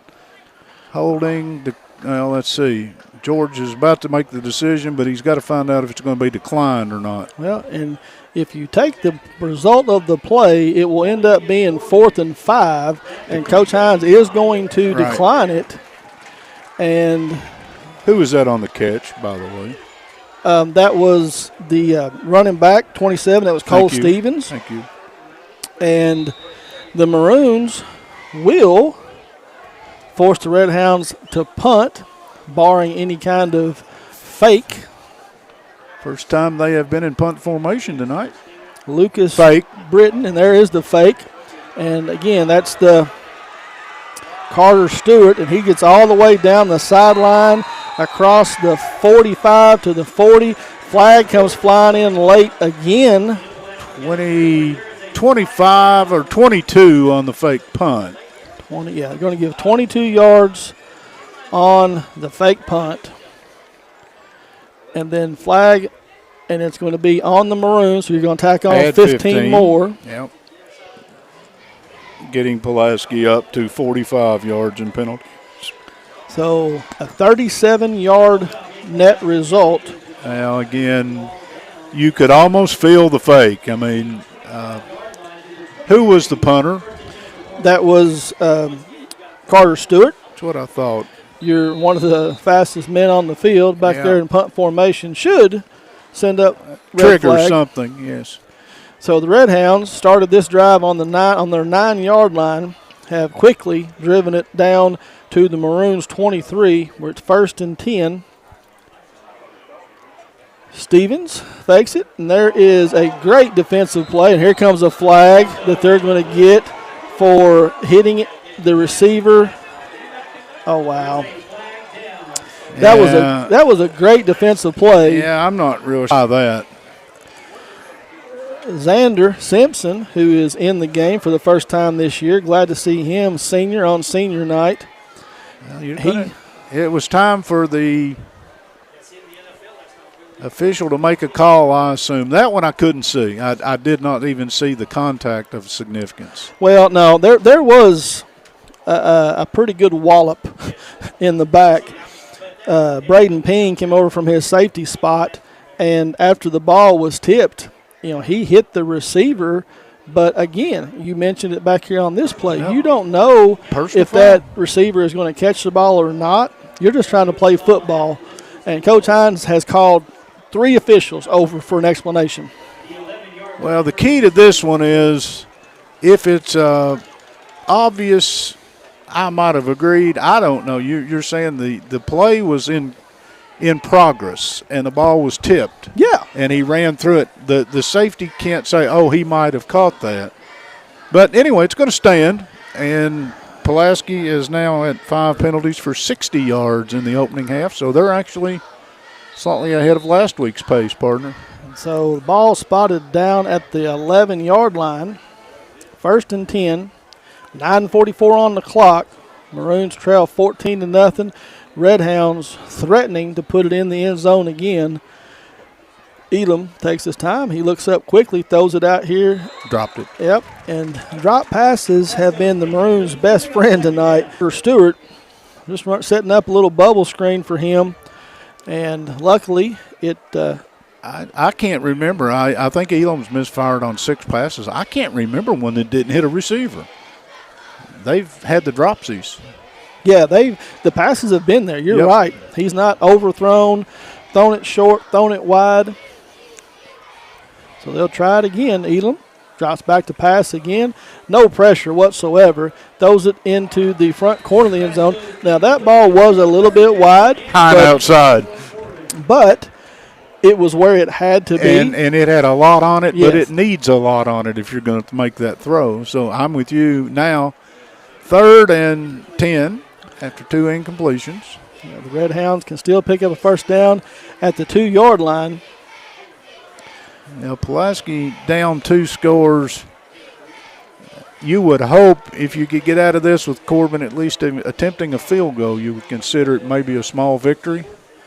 The big thing that we have not seen here through a quarter and a half, as Elam has been under no pressure whatsoever. And they bring a little bit of a blitz this time, and Elam throws it right where they came from, and it will be an 11-yard strike to Colton Creekmore. Yeah, Colton Creekmore, number 3. So 11-yard touchdown pass from Elam to Creekmore at the 9:32 mark of the second quarter. And the Maroons will extend their lead to 20, pending the SEMA PAT. Made it look rather easy. Snap is back, hold is down, kick is up, and SEMA's PAT is good. So on the Randall D. Turpin CPA scoreboard, 9:32 before halftime, the Red Hounds lead 21-0. Don't forget, we'll pick a Somerset Community College Offensive Player of the Game, in our Alton Blakely Family of Dealerships post-game show, along with the WAMCO Lineman Award and the United Cumberland Bank Defensive Player of the Game. So all those will come up in our post-game show. And Pulaski really, really needs to get on the board. Yeah, they've had a couple opportunities, Mike. Yes, they have. That have resulted in turnovers. Eight first downs and 120 yards or so. You'd think there would be a score in there. And Seema kicking into the wind will only kick it to the 2-yard line, where Denmeyer will field it, comes up to about the 23-yard line and stops, puts the brakes on, tries to bounce it out to the right side, will be brought down right at the 20-yard line. So a return of 18 on the play. And the Maroons will take over the offense right there. Now, I said that Elam had not been under any pressure. Anderson has not been under much pressure. One time. You may see that ratchet up. Well, the officials have decided to move the football, and they're going to move it one more time. Yeah, comes back over to the right hash. It belongs on the 20, though, because that's where it was. Yep, that's where it's at. All right. So Anderson drops back and throws quickly, intended for Godby, and they're going to say that he did catch it. So Godby goes down and gets that of the turf. Gain of 5. Good catch right there. Did all he could to get underneath it. And it was just a quick little out pattern, a little 5 and out, and Anderson put it on him quick. Now you've got Brock in the backfield, and he gets Smith riding him. Yeah, and Brock just not willing to go down, so he will pick up 7 on the carry, and that will result in a Kemper Furniture first down. So again, 9th first down of the opening half. Yeah, and Brock, I like the effort. He's at 50 yards in the opening half on 10 carries. 8:44. Hands it off to Brock. Up the middle, bounces out to the left side, has some room across the 40, where he's cut down there by the safety, but he's going to pick up 12 more on the carry, Mike. And Xander Curry had to come up from the safety position to knock him down. So the Maroons are finding some success between the tackles. I see Idlewind just checked in the slot, just out of curiosity. Or maybe at tight end, technically. Yeah, he'll line up at the slot, the wide receiver. Yep. Red Hound showing some pressure, and they come. He finds Denmeyer across the 50, steps back, makes one man miss, tries to make another one before he finally gets wrapped up, but that'll be a gain of, going to put the ball at the 49-yard line, so that will be a gain of 7 on the play. We'll bring up 2nd and 3. Denmeyer's 4th catch of the opening half. Again, the Maroons are having some success on offense between the 20s. Yeah, 11 out of 14 through the air. Hands it off to Brock again up the middle. He shakes off a would-be tackler. He runs into one of the Smith brothers again, but he's going to pick up close to 5.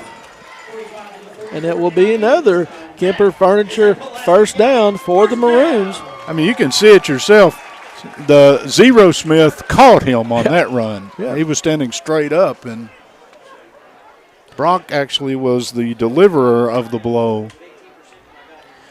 And one of the Smith brothers is not in the game. Now hands off to Idlewind. He runs in the back of one of his blockers, but cuts it back, fights forward, and he's going to pick up 4 on his first carry of the night.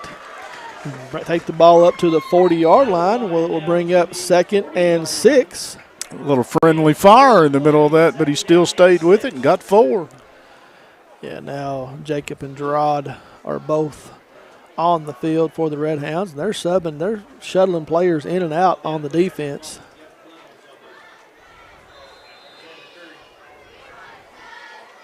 Lucas Bertain checks in, fakes it to Idlewind. Now he rolls out. He's got Denmeyer coming all the way across the field from his slot position here on the right side, and that's going to be a gain of down to the 3rd, so a gain of 9, and another Kemper Furniture first down. So you see the Maroons are finding some holes in this Red Hound defense, and This is where things have stalled out tonight, though, partner, just outside the red zone, and they need points out of this one. Yeah, as long as they can hold on to the football. That would help. Here comes pressure by the Red Hounds. Picked up well, thrown out here into the right flat, and almost. And I think there was some confusion on the route that was supposed to be ran. Yeah. Again, the Red Hounds showed pressure. Anderson was under pressure. When you see officials look to the side, or receivers look to the sideline at the end of the play, and you can see their palms, somebody was on the wrong page. And by using your palms, you're insinuating it wasn't you. And it almost resulted in another turnover. Yep. So Denmeyer, Idlewild, and Godby split out wide to the right. Brock in the backfield. Up the middle, finds another seam. Wow. And he is going to pick up 9 on that carry. As well as that is working. I know what you're going to say. If it ain't broke. So 3rd and 1. Well, they threw in a 4th and short situation. I will be badly surprised if they don't hand the football to Brock here. Twin backs. Yeah, Idlewild and Case from Brock in the backfield. Hands it to Idlewild, the bigger of the two. He runs right up the middle, finds a seam, and he is going to get across the 20 down to the 18. So that will be a gain of 4 and enough for a Kemper Furniture first down, and will set the Maroons up in the Rick Barker red zone for the second time tonight. And now they're in a hurry. Same play, Idlewild up the middle, and this time he gets stopped, but it's still going to pick up 2 on the play, Mike. Yeah, and again, he made a good cut. It's just that time Corbin had filled the gap. Yeah, so that little trap that the Maroons are running, and they're running it right up the middle. Anderson, this play, now it's to Brock. To the left side. There he goes. He squirts off a few tacklers. He's going to get all the way down to the 5, and we're going to get a targeting or a helmet-to-helmet, whichever one you want to call it. Give him 11 on the carry. Yep.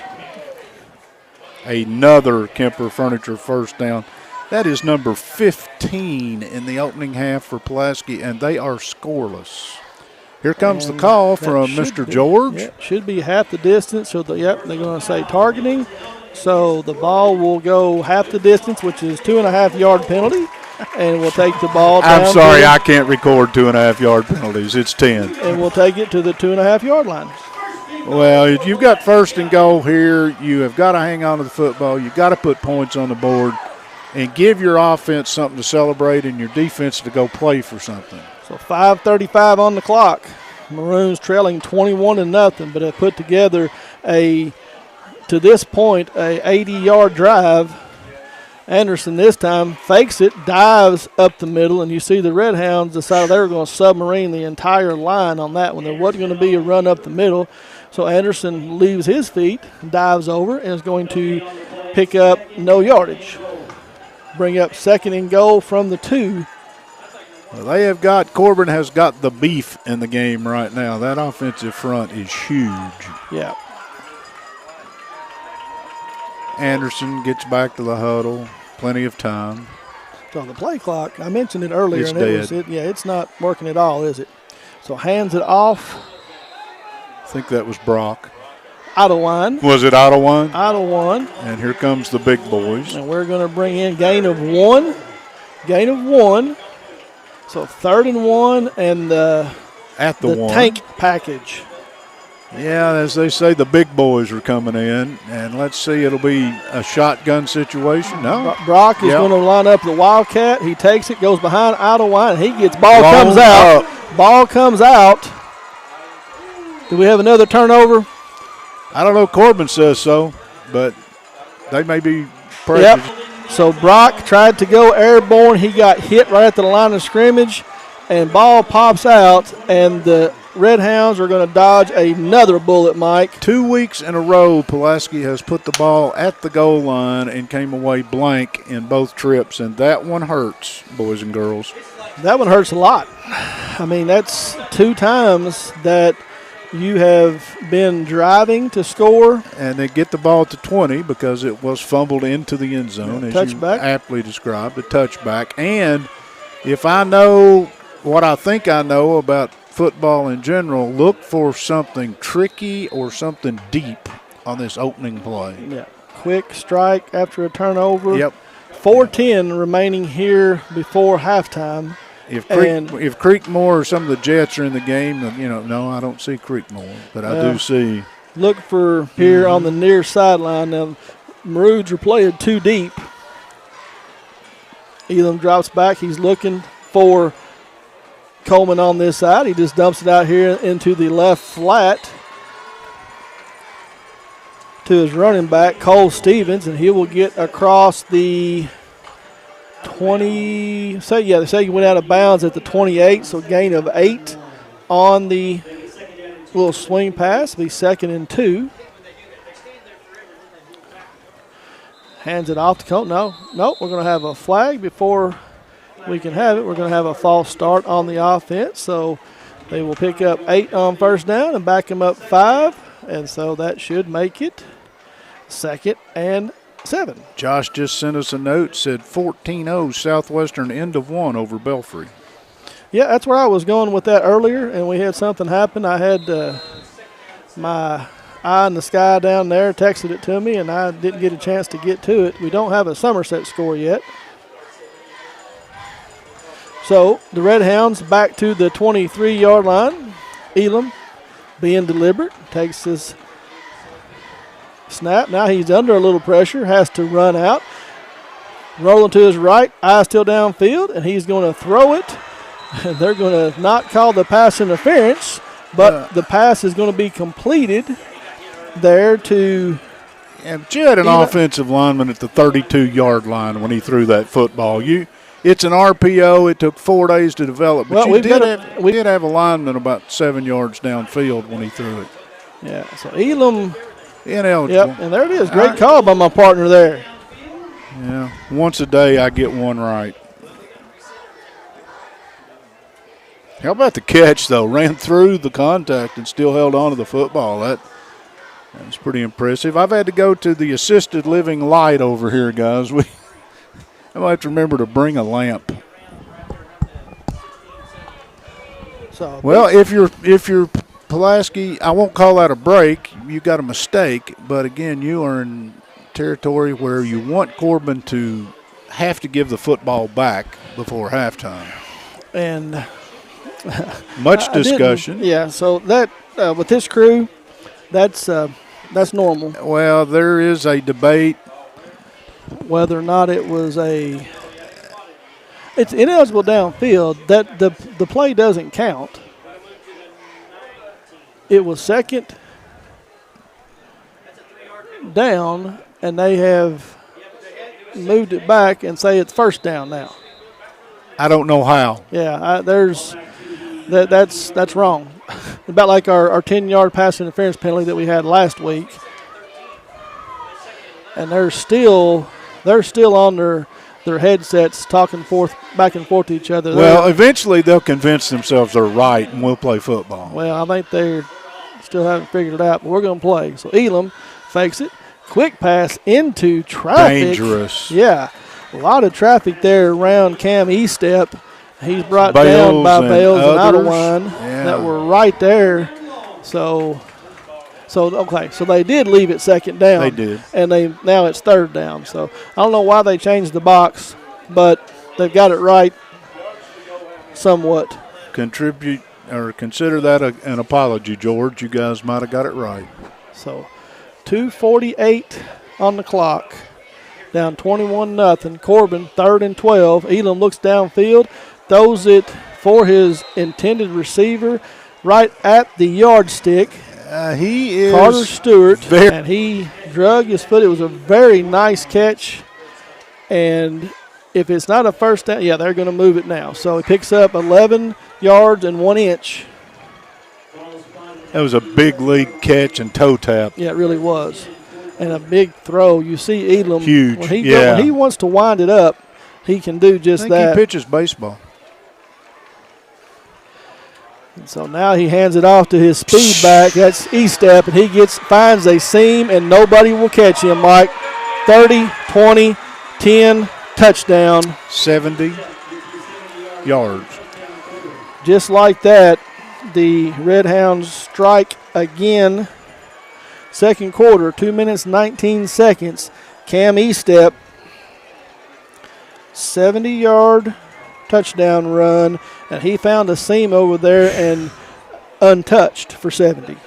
Yeah, and showed pretty good speed. I mentioned earlier he never did kick it in full gear on one of the other sweeps, but that one he managed to get to the edge cleanly, and that was not even a track meet. So SEMA on for the extra point try. Perfect on the night, 4 for 4. 2:19 on the Randall D. Turpin CPA scoreboard. Red Hounds lead this one 28-0. Rick Barker, Godby Realty and Auction. Names you know, names you can trust. Real estate auction services for farm, commercial, residential, and personal. Godby Realty and Auction has 49 years experience in the real estate and auction business, and we're ready to put that to work for you. Go online at godbyrealty.com, and don't forget, if Pulaski County were to score a touchdown in this game, it will be a Citizens National Bank touchdown. And the Randall D. Turpin CPA scoreboard, unfortunately, still has a 0 for the good guys. They are down 28-0 as Corbin will kick off. And here's Chris. So, conflicting scores. I think somebody had sent to you. What did you get? 14-0? When? On the Southwestern? Yes, that's what I had. Yeah, so they sent wrong. It's actually 14-13 halftime, but it is Southwestern. Okay. SEMA is going to kick it to the 2-yard line. Well, Denmeyer will take it, runs up across the 25 to about the 26-yard line. So a return of 25 on the kick return by Denmeyer. I guess what I should have said and didn't, that was a first quarter score that somebody gave me, so I didn't put a time on it. So it's conceivable it was correct. I'm not sure. Yeah, it was. At one point it was 14-0, but Somerset 14-7 over Garrett at the half. Yes. Okay. So Pulaski needs points. Yeah, so here it is 28-0. Anderson rolls out to his left, fires for Denmeyer, throws it high, and will be incomplete. What was the time of that touchdown run? 2 minutes and how many seconds? I'm sorry, I did not. I had two. I was looking at something else. I think it was 2:15. That's what we're going to go with. Good enough. If you're Pulaski, there's 2:08 and Corbin has some timeouts. It's not their style, but you'd rather they didn't have the football back. Throws it out to Brock, and he stumbles. Yeah, he stumbles over the hash mark over there and falls incomplete. So everything in the first half, Mike, that we talked about that couldn't happen in this game has happened. And again, you chronicled the yardage and what they did against George Rogers Clark, what they've done tonight. They're right there. Anderson is having a good night. Brock's having a great night, and they're down 28-0. Yeah, 15 first downs in the opening half and no points. Anderson looking to pass, under some pressure. Throws it out here, sidearm. Brock will come up with it. Stepped out of bounds. Stepped out of bounds at the 36-yard line. So we'll be short, but we'll pick up 8. I'll give him 9, Mike. All right. Sorry, they moved it up. So 4th and 1 with 1:58 to go, down 28-0 from your own 36, and no sign of a punt team at all. Corbin, Red Hound showing pressure. Corbin flinched on the edge. Maybe a time. No. He just sends Brock over to the left side. The Red Hounds bring pressure, and it's a quick pass to Denmeyer. He comes in and grabs it, and it's going to be stopped short, Mike. Well, let's see if they gave him forward progress, because on the catch by Stewart on the sideline over there, they did. But I think you're right. Yeah. He's going to be a high ball. If Anderson, that is again. They gave him the first down. They gave him the first. Maybe give is the gain of 2. That's what we're going to write it down as. Now, I was just about ready to say, if Anderson throws that ball a little bit lower so Denmeyer can catch it. What a catch by Denmeyer. On the run. Yeah, way above his head. But he had to go up, leave his feet. Got a timeout, Pulaski, finally, I think. Yeah, so that will be the first Ron Shaw Realtor timeout of the half for the Maroons. At halftime, can you all do me a favor? Get you some light? Get them just turn the lights on during halftime. I know they don't want to during the game. I understand that. But it would be a lot easier on an old man. We'll see what we can do for you, buddy. Thank you, man. Don't forget, on the Randall D. Turpin CPA scoreboard as we head toward the halftime show, the Alton Blakely Family of Dealerships post-game show. And then we'll give our awards away in that later tonight. But we also want to remind everybody that this timeout is brought to you by Ron Shaw. The name to know when you and your friends or family are buying or selling real estate is Ron Shaw with Rocket Realtors Ford Brothers. Ron has a long-standing history of community service and is a proud supporter of youth sports in the Lake Cumberland area. Ron truly cares for others and works hard for all of his clients, no matter the size or value of the property they're selling. You can contact Ron Shaw at 606-271-0774 at ronshaw45@gmail.com. That's Ron Shaw at Weicker Realtors Ford Brothers. Partner. As we get set, come back to action here. Maroons 1st and 10. Red Hounds showing pressure. Here they come. And Anderson, throws it out here trying to find Brock in the flat and threw it behind him. It goes off his shoulder pad and falls incomplete. I've got Anderson unofficially 14 for a $117 here in the opening half. Again, that's decent numbers. Just the big number at Pulaski right now is a 0. Anderson hands it off to Brock up the middle where he's had most of his success, and he's going to pick up close to 5 on the carry, Mike, and we'll get it up to the 43. No timeout, so clock continues to run. We'll be under this play at least a minute before this play gets ran.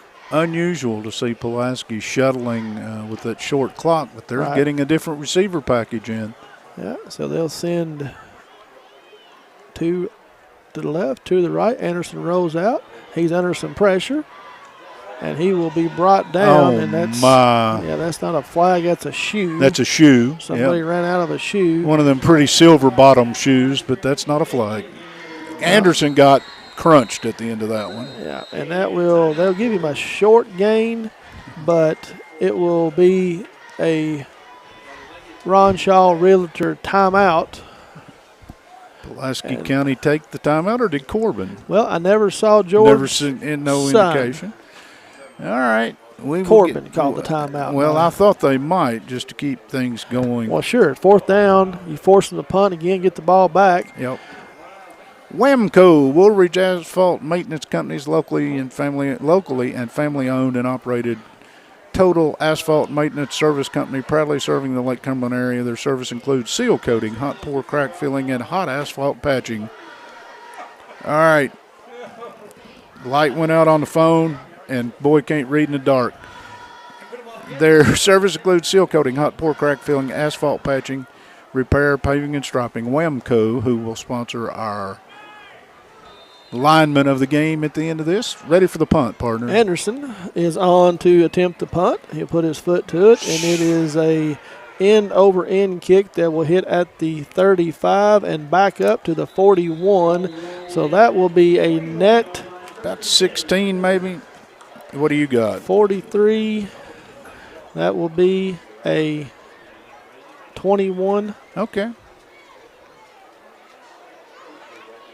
No. That's 16 yards. Hey, you said it the first time. 16 yards. I was only right once. I was on the other. No, you've been right twice tonight, Kurt. I mean, somebody write this down then. Pulaski, if there's anything that could happen to you that didn't happen to you in the first half, to give up a score here would not seal the deal, but it sure would make it a long second half. 29 seconds with 1 timeout.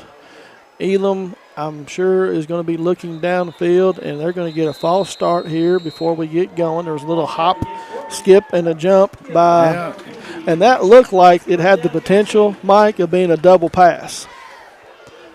Yeah. Again, if you've got anything in the trick book, you do it for 2 reasons. You do it for the teams you play later in the year, so they have to prepare for it, and you do it here for a hope of a score.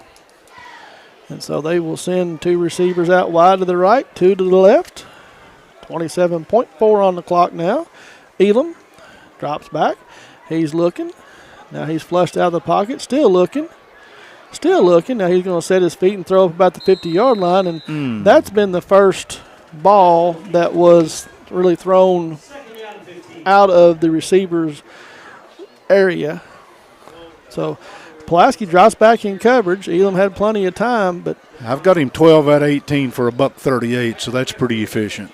Well, and so that's 6 incomplete passes, and 5 of them have hit the receivers in the hands. And that one, you say this about Elam, if he's going to try to throw it into a tight spot, he throws it. Yeah. He doesn't let it float. Yeah. So long look over to the sideline, 18.8 seconds before halftime. 2nd and 15 from the 36-yard line. Elam drops straight back. Now he's under some pressure because they set up a screen. His running back across the 40 has some blockers in front. Will get it up to about the 47, and the Red Hounds will call their last timeout of the half. So that was a gain.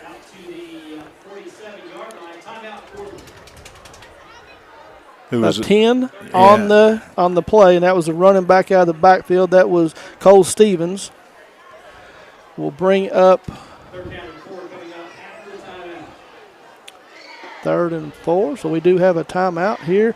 And again, the Maroons, they cannot give up any kind of score right here. No, a field they goal, cannot. a touchdown, anything, because Corbin's going to get the ball back to begin the half. Yep, and the Runshaw Realtor timeout here. And I think if you're Pulaski's coaching staff, you pretty well got to say somebody has got to step up and make a play.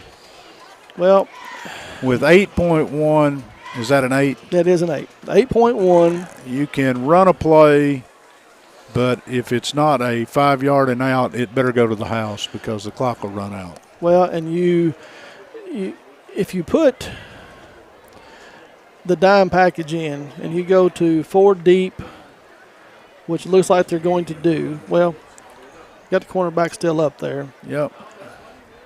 Safeties are lined up 15 yards off the ball. You're going to see them bail out. You keep the ball in bounds. That's what you want. Tackle them in bounds. So I don't know why they gave them a first down right there. That was not first down yardage, but Elam drops back. He's under some pressure, steps up. He throws it down the field looking for his intended receiver, and that is Carter Stewart. Will be incomplete. Runs about 7 seconds off the clock. Pulaski fortunately got a little pressure that time as Elam was hanging on forever to try to get the receiver to uncover. How did they get a first down, Mike? I don't know. I mean, they moved the chains. They made it first down, and the Red Hounds are going to take a knee at halftime here and get out of here. So there's been all kinds of confusion with the down stick, the yardage, the first downs. But as it is, we're going to step away here just for a second. Mike's going to put you some numbers together. But here from Pulaski County High School on senior night, opening home game for the Maroons, they find themselves down 28-0. We'll be back after this. Kimber Home Furnishings is having their biggest and best sale of the year, our Labor Day sale. What makes it the biggest and the best? Kimber has everything store-wide up to 50% off. Plus, get up to 5 full years interest-free. And ask for bonus in-store coupons for even more savings. Up to half off, up to 5 years interest-free, and bonus coupons all in one sale. Don't miss our Labor Day sale at Kimber Home Furnishings. Kimber makes it home. A lot of people go to where they bank their whole life. They put in that mortgage application and they get a rejection letter, but they don't get a why. They don't get that 20-minute phone call from their lender to explain the obstacles that are in their way, what those obstacles are and how they can overcome them, what they could have done differently in the process. And they don't understand that they have options. Our job is to educate you on those options. Our job is to learn you, to identify the obstacles in your path, make a plan, execute it, and get you over the finish line of homeownership. Dr. Henderson, Dr. Wilson, and the entire staff at Henderson Chiropractic are dedicated to your family's health. If you're suffering from an injury, chronic condition, or just the strain of everyday life, we provide personalized treatments to improve overall health and wellness to all ages. Our clinic is equipped with modern chiropractic equipment and the most advanced technology to evaluate, educate, and treat our patients. Whether you have headaches, disc problems, nerve pain, degenerative conditions, or just not feeling energetic, Henderson Chiropractic can get you back on the road to good health. Henderson Chiropractic, the experience you need for the results you want. Call or stop by to schedule an appointment.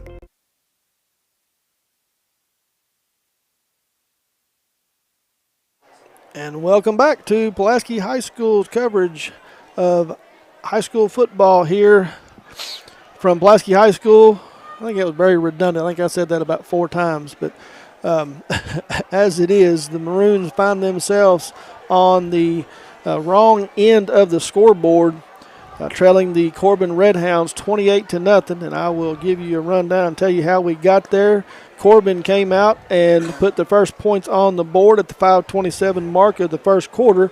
Cole Stevens would take it in from 32 yards out, and after the SEMA PAT would lead 7-0. Corbin would strike again in the first quarter at the 1:24 mark. 41-yard pass this time from Elam to Carter Shepard, his favorite receiver. After the PAT by SEMA, it would be 14-0. Stay that way until the 9:32 mark of the second quarter. Elam would throw his second touchdown of the half to Colton Creekmore, would make the score 21-0 after the SEMA PAT. And then the Redhounds would close out the scoring in the first half. At the 2:15 mark, Cam Estep would take it around the right side and run away from the defenders 70 yards for the touchdown, and after the SEMA PAT would lead 28-0. And that is your scoring. Mike will get you some individual numbers here in just a minute. And if you did not know the score that I just told you, and you hear the numbers that Mike is going to give you, it is shocking that it's 28-0. But if you fumble the ball twice in the red zone, once at the goal line, and get turned over on downs, turnovers and a fake penalties. Punt goes on 4th down for half the yardage of the rushing in the first half. Other than that, yeah, I'll give you the numbers when you get ready. I'm ready when you are. All right. Looks like this. First downs for Corbin in the opening half. I have them with 15 first downs. Pulaski has 16 first downs. Corbin, 10 rushes for 178 yards. Of course, 2 of those gash plays, the fake punt and then the 70-yard run by Estep. So you've got 2 monsters in there. They rush 10 times for 178 yards. 13 of 19 through the air is Elam for 150 yards. So Corbin gets off 29 offensive plays, 328 total yards. No return yards, no punts. They did have the fake punt we mentioned. 4 penalties for 35 yards. For Pulaski County, 16 first downs, 24 rushes for 116 yards. 14 of 22 through the air is Anderson for 117 yards. Pulaski got off 46 offensive plays in the opening half for 233 yards. 3 returns for 61 yards, all by Denmeyer on kickoffs. Punted the ball twice for 55 yards, 7 penalties for 70 yards. Chris has already touched on the 2 fumbles that they had, and they lost both of those. Little short look at some individual numbers for Corbin. We gave you Elam, 13 of 19 for 150. Stevens had 5 catches for 27 yards.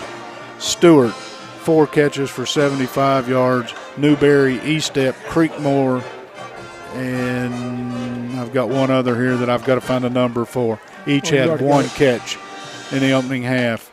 On the ground, Stevens had 5 carries for 57 yards, 11 for Elam on 1 carry. Estep, 110 on 4 carries in the opening half. And the big run by Stevens was a fake punt. I mean, he is the punter, so he got 22 out of that.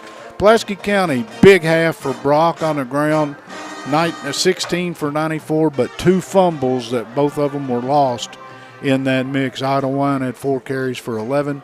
Anderson alike 4 carries for 11. Denmeyer, 6 catches for 48 yards.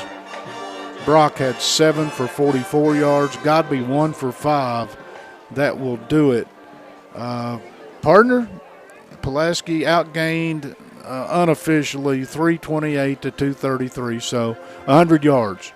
If you 2 gash plays that accounted for right at 100 of that.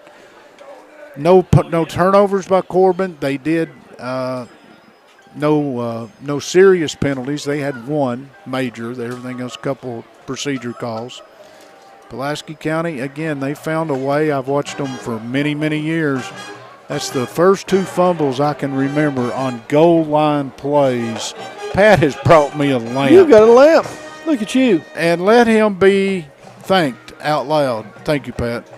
I don't know, your opinion. I sat here and watched another half of football where if you hide the scoreboard, which, by the way, I am hidden from it. Yeah, it's probably a good thing. If you hide the scoreboard, you wouldn't buy what the score is right now. But it is what it is, and Pulaski's in danger.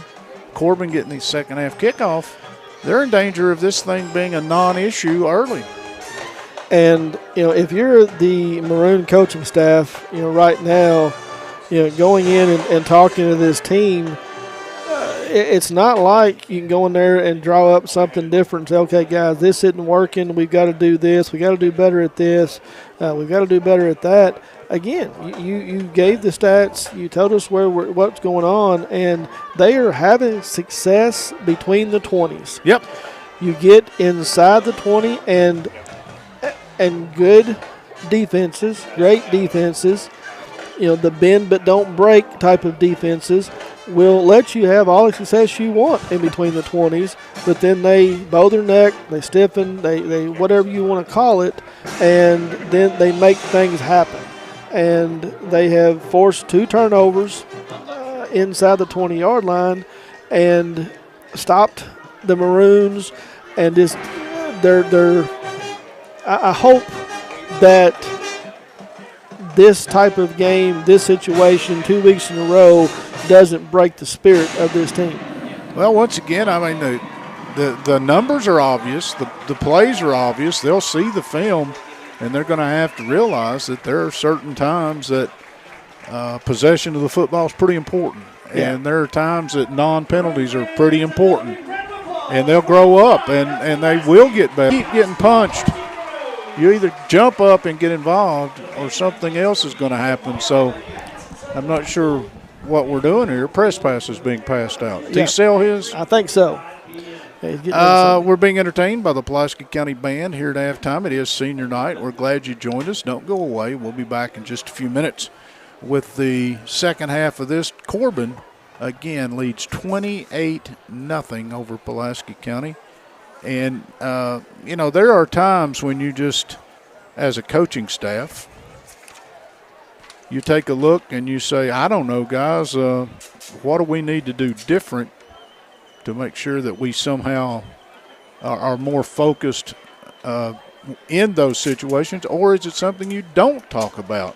It's kind of like, mentioning that, you're in a slump. Well, you're in a slump. You don't have to have somebody tell you that, but they're snake bit right now. Let me give it that to you that way. I want to remind everybody that this is the Buffalo Wings and Rings video game of the week. Had lunch there today. Our next broadcast next week, and you and Kevin were doing some scribbling. And did you all decide who the next Buffalo Wings and Rings is? So your next game will be Monday night. Wayne County will travel to Southwestern for boys soccer. And we have a girls soccer match tomorrow at 7 o'clock right here at Pulaski County. I'm not sure if it's going to be on this field or the new soccer field up at Northern, but that's a 7 o'clock crosstown battle between Pulaski County and Somerset. We'll have that coverage for you here.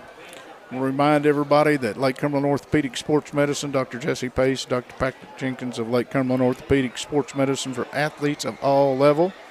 From the weekend warrior to the professional at Lake Cumberland Orthopedics, our goal is to get each patient back to the highest level of physical activity possible. Proud to support local athletes by serving as team physicians for Lindsey Wilson. I think my partner's going to their game tomorrow. I am. Southwestern, Somerset, Pulaski, and Wayne County High Schools and other athletes throughout the Lake Cumberland region. Be sure to check out their Facebook page each week for Lake Cumberland Orthopedics Student Athlete of the Week. We are at halftime. I hate to report on the Randall D. Turpin CPA scoreboard. Pulaski trails 28-0. If keeping stats and the correct score is important to players, coaches, and fans, the same can be said about keeping your taxes and finances in order.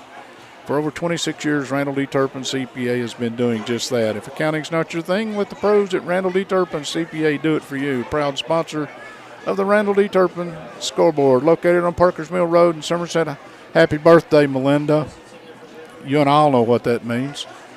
Don't forget the Don Franklin Somerset family of dealerships. They are our photography sponsor of high school sports. If you see pictures associated with our web page, those are compliments of Don Franklin. Use them, share them, and a big thank you to them for making them part of our high school football. Be sure to take advantage of their end of summer savings at their Somerset locations. Visit them at any of those 4 locations or at Facebook. Don Franklin Somerset family of dealerships. They treat you like family. Pulaski County had 16 Kemper Furniture first downs in the opening half. Let that marinate for just a second. Yep. And no points. No points. No puntos. No puntos, he said. Again, they have got, for the sake of this football team, as you said, for next week they don't get a break. They go to Woodford County next week and take on a Final Four 5A football team from last year. They don't get a break, and there's no game in the schedule right now that says, okay, we can fix everything against so-and-so. Against everybody, if you don't bring the A game, you're in trouble right now. And all 3 teams, local teams, are on the road next week. Mike just mentioned PC will go to Versailles. We'll bring you that game against Woodford County. Southwestern will travel up to Mercer County and take on the Titans, and Somerset will be on the road at Campbellsville, so there will not be a video game next week. All 3 will be on the road, and then when we return, we'll have some video games for you. We had one Somerset score. They were up 1 score, I think, the last one we got. Have you got anything since then? No. And Southwestern and Belfry, Southwestern, they had 1 at halftime, 14, right? Yeah, 14-13 at halftime. And Somerset was up 14-7. Somerset over Garrett County. Both teams are making their way back on the field. Well, both teams are out.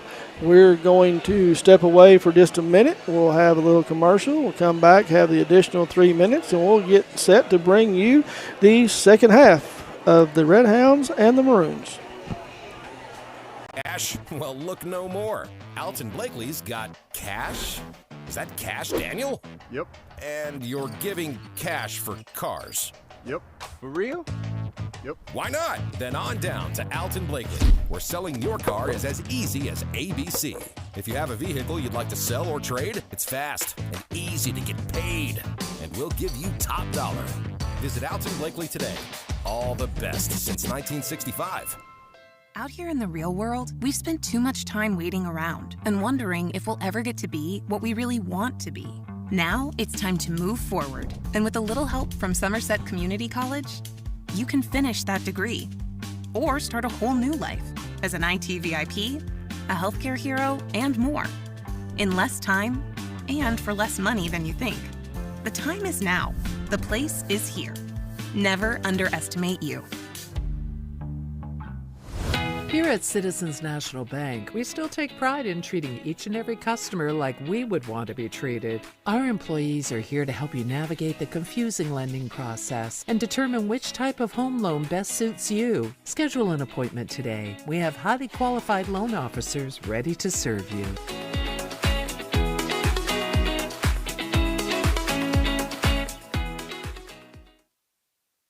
Dr. Henderson, Dr. Wilson, and the entire staff at Henderson Chiropractic are dedicated to your family's health. If you're suffering from an injury, chronic condition, or just the strain of everyday life, we provide personalized treatments to improve overall health and wellness to all ages.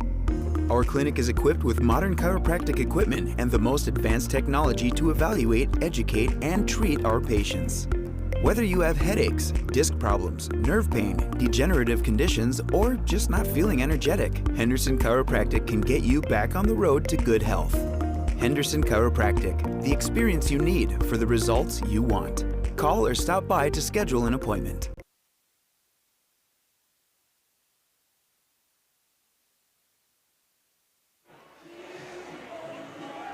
And welcome back to halftime. The light show continues. I don't know, partner, if I was trying to warm up with this light show, I don't want anybody throwing a football at me right now. No, and I probably shouldn't say this.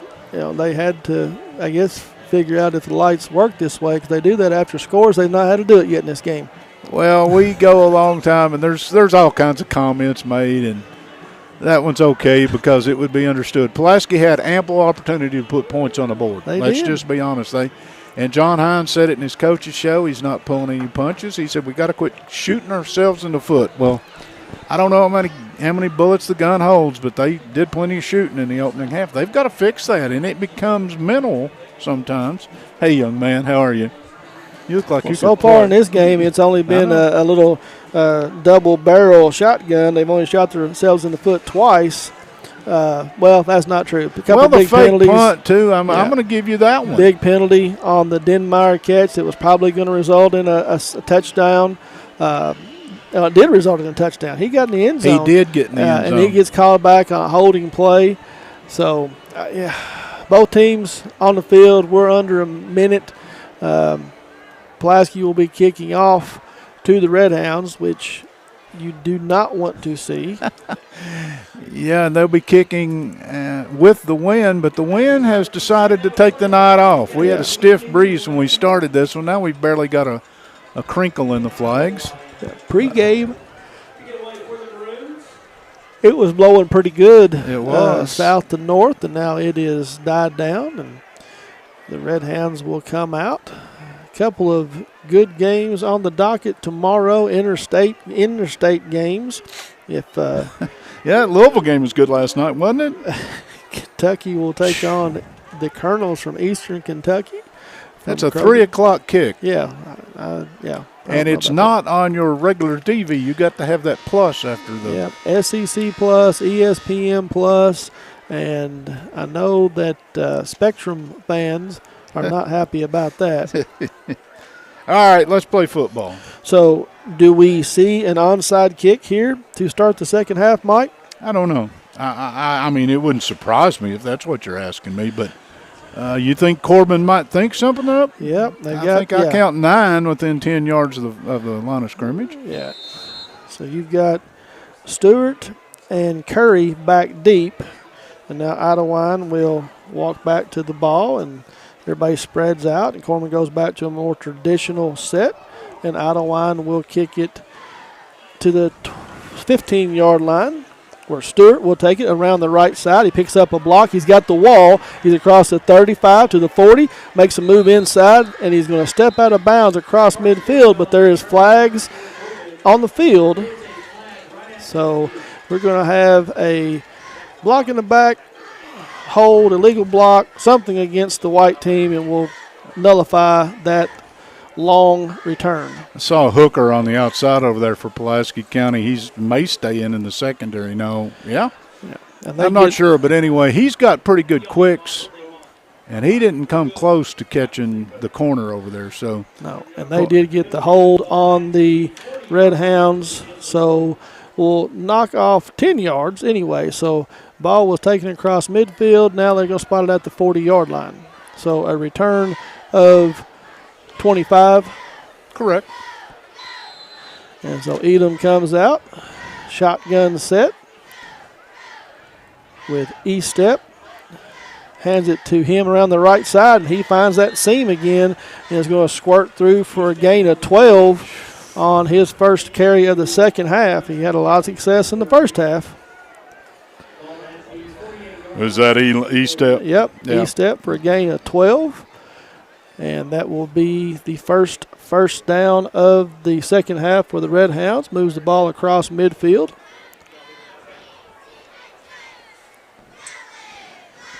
Corbin calling the sidelines changing the play from the sideline. Pulaski is lined up in. Now Pulaski will adjust their defense, and Elam's going to hand it off the middle, and he is hit right there at the line of scrimmage.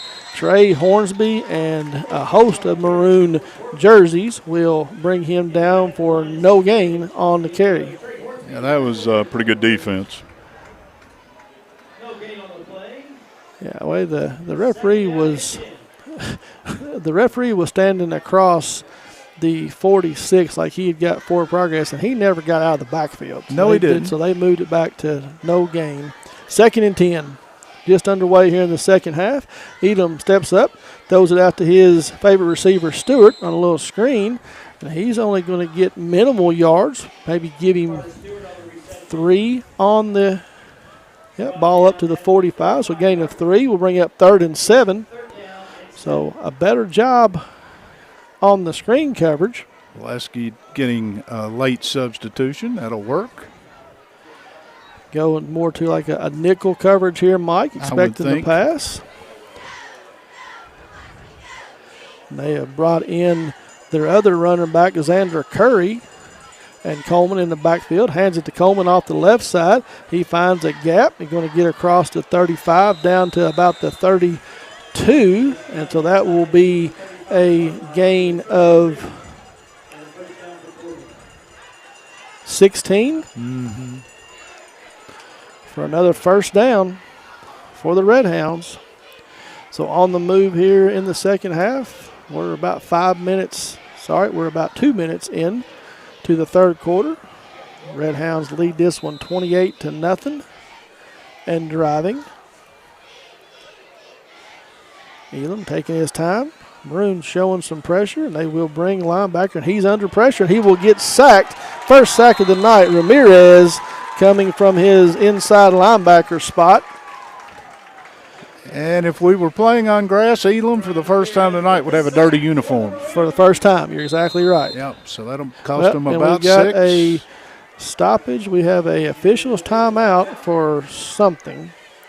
Have no idea. We're coming to the sidelines, and it's the Pulaski sidelines, and I can assure you that's probably not good. Something about the clock? Yeah, clock is still running. We can't get it stopped for some reason. And we do get it stopped, but we're going to have a clock issue of some sort. We're going to put more time back on the clock. Well, you have the back judge's job is to keep up with the time on the field. Let's see how much they put back on the clock. I don't know about that. They're going to say they're going to take it down to 9:25. So I got nothing. And that's what they said they wanted. That's what they've got. George got his pencil out. We're ready to go. So obviously had a stoppage that I didn't see. Okay, so second. Ramirez made a great play, by the way. Yeah, tackle, a loss for 7 yards. Ramirez shows pressure again. He won't come, and he does not. And Elam steps up and finds his receiver, hit the kicker, who was open earlier. That's Noah Sema on the reception. The ball goes from the 44 down to the 13. So 31. Wow. That was a beautifully thrown football. Late sub here by the Maroons, trying to get a safety in. Cohen Finley having a helmet issue. Who was that on the catch? That was Sema, Noah Sema. Yep, that's. He empties the backfield. Elam looks to throw that way. Now we'll roll out that way. Still looking. Now he will tuck it, and he will take it himself across the 10 to about the 8-yard line. Give him 4 on the quarterback keeper. Yeah, once again, Corbin methodically. They have come out and took the third quarter kick and marched it down the field, even survived a penalty along the way. So Mike Cohen Finley got him a new headgear, and he's checked back in. And we've got a under center traditional I formation by the Red Hounds. No. Handed off to Coleman. and Cole Stevens. And Cole Stevens is going to only pick up a. Let's go old school, guys. I was lost there for a second, Mike. I didn't see Elam back in shotgun formation. No, he was under center. And they had two running backs in their traditional I formation. Yeah, and that was the coin of the realm for 100 years in football after the wishbone went away. And now you have a big running back in there, Mikey Neal, quarterback keeper. Yep, quarterback keep up the middle. That is a Wildcat, and that is Xander Curry on the carry. So he lines up in the Wildcat. Did he get in? And he got in. So Xander Curry from 7 yards out. Well, touchdown for the Red Hounds. Yeah. Here at the 7:51 mark. Sharing the love right now. Curry, Coach Hines said on film he was as scary a back as they had. That's the first time he's carried the football, I think, tonight. 7-yard touchdown run, and the Red Hounds are going to go for two. And guess what that means? That Mike? means a running clock if they should be successful here. So they will attempt the 2-point conversion. Lined up in the I formation. Elam under center. He fakes it. Quick slant in the end zone. Pass complete to Eli Petrowski, and that will make 6-0 after the 2-point conversion. So at 7:51 of the third quarter, we will have a running clock for the remainder on the Randall D. Turpin CPA scoreboard. First time you've called Petrowski's name tonight, name familiar with Corbin, their head basketball coach's son. And once again, a perfectly thrown football. That was thrown high and outside to where Petrowski was the only one who could get to it. And if you're Pulaski County coming back from a deficit like this and with a running clock, since they don't change that, is almost impossible. But you have got to find a drive somewhere that helps your confidence. Yeah, you're exactly right. And you hate that it is going to happen in a situation to where I said the clock is going to be running, so this game is going to be shortened quick. But got to have some kind of offense. Seema will put this foot to this one. He'll kick it out of bounds.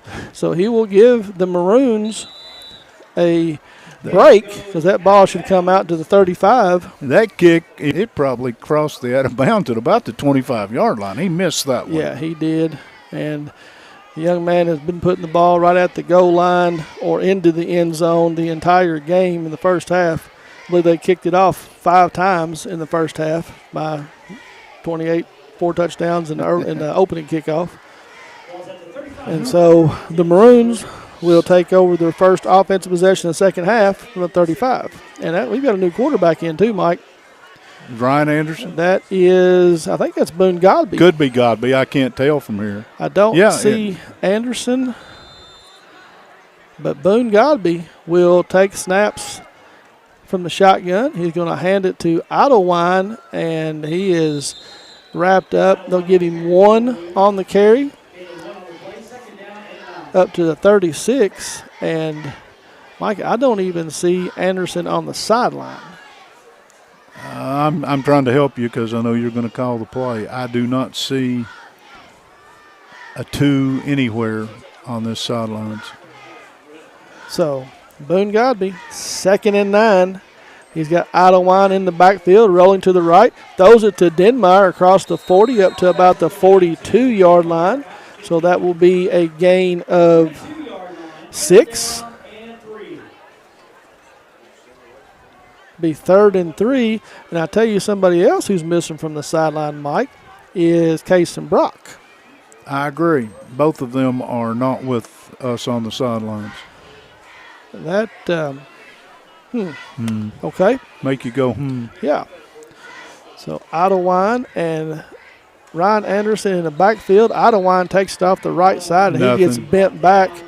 Will go for no gain on the play, and will bring up 4th down. And Coach Hines will. I think the punt. Well, I'm not even sure who the punter. Well, it'll be Idlewine. He's out there. Idlewine has kicked in the pass, so he will be the punter. So some.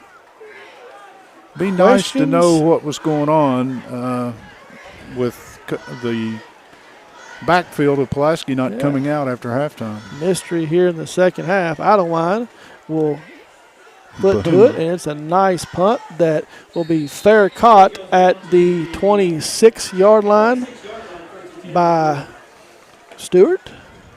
Yep, about 31 on the punt, somewhere in that neighborhood. 31 with no return. And I'm just curious to see. Samuel Bales. Is there anybody missing? Hornsby's out there. Simpson's out there. Dixon at the other corner. Finley. Flynn. The defense looks intact, Mike. Elam is going to hand it off the left side, and that's a new ball carrier for the Red Hounds. That's number 9. That's Dallas Marita. Lost a couple on that one. Marita, will get pushed out of bounds. Out of one.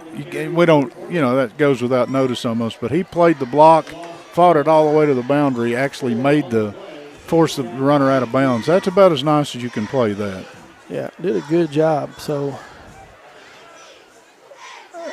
anyway, we'll leave the no need to missing speculate. players for later on. We'll find out what we can find out for you. 2nd and 14. Elam fakes it. Now he's going to throw a little RPO out there into the right flat. And here's a great move. And I believe that's Jeremiah Gilbert. And Gilbert is going to make a couple of tacklers miss. And that's not Gilbert. That's number 3. He had his shirt pulled up a little bit. That's Creekmore again. Creekmore had a 32-yard rushing touchdown in the first half. 70. And it's about 77. 70, ball was on the 22, so 78 yard. So 2 70-yard plus touchdowns by the Red Hounds tonight. That was Creekmore, wasn't it? Yeah. At the 3:45 mark of the third quarter, Corbin strikes again. We decide 78-yard touchdown. Mm-hmm. Clock does continue to run. SEMA on to attempt the PAT.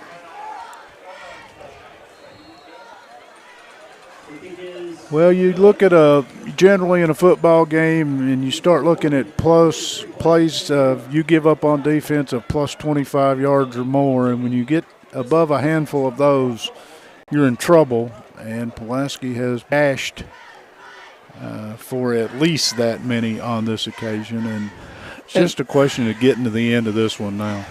And he was hemmed up out there. And stepped through. Yeah, they had Xander Simpson and Finley out there, and he gave the old step back Steph Curry 3-point move, and tacklers missed. He turned on the jets and was down the field. And we have Corbin, the special teams coach, was all the way out at the hash mark, and he's still coaching. Yeah, it was given up. I guess they have some new players here on the kickoff team. SEMA will put his foot to it. This time, no chance of it going out of bounds. He drives it right down the middle, and Denmeyer will run it back into the end zone where he catches it.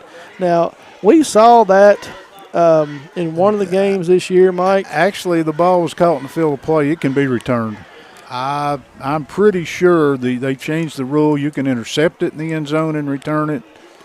And I thought the ball had to carry into the end zone before it was considered dead. Yeah, because he caught the ball at about the 2. His momentum carried him into the end zone, and Denmeyer turned around to run it out, and they blew it dead as a touchback. And so as it is here at the 1:25 mark in a very quickly moving third quarter. Who's in at quarterback? Boone Godby. Okay. Yeah, Godby is in there. Zach Anderson, or Ryan Anderson.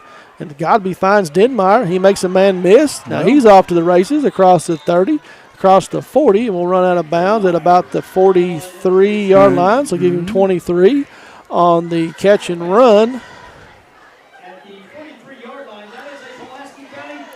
And that is a Kemper Furniture first down, first of the half for the Maroons. So Godby 2 of 2 for 29 yards. Denmeyer and Decker Wilden come split out wide to the right. And you see the Red Hounds were blitzing, and Jacob Smith was 3 yards into the backfield untouched before they blew the whistle. Running unabated to the quarterback. So 5 yards. 7 penalties for 55 yards against Corbin.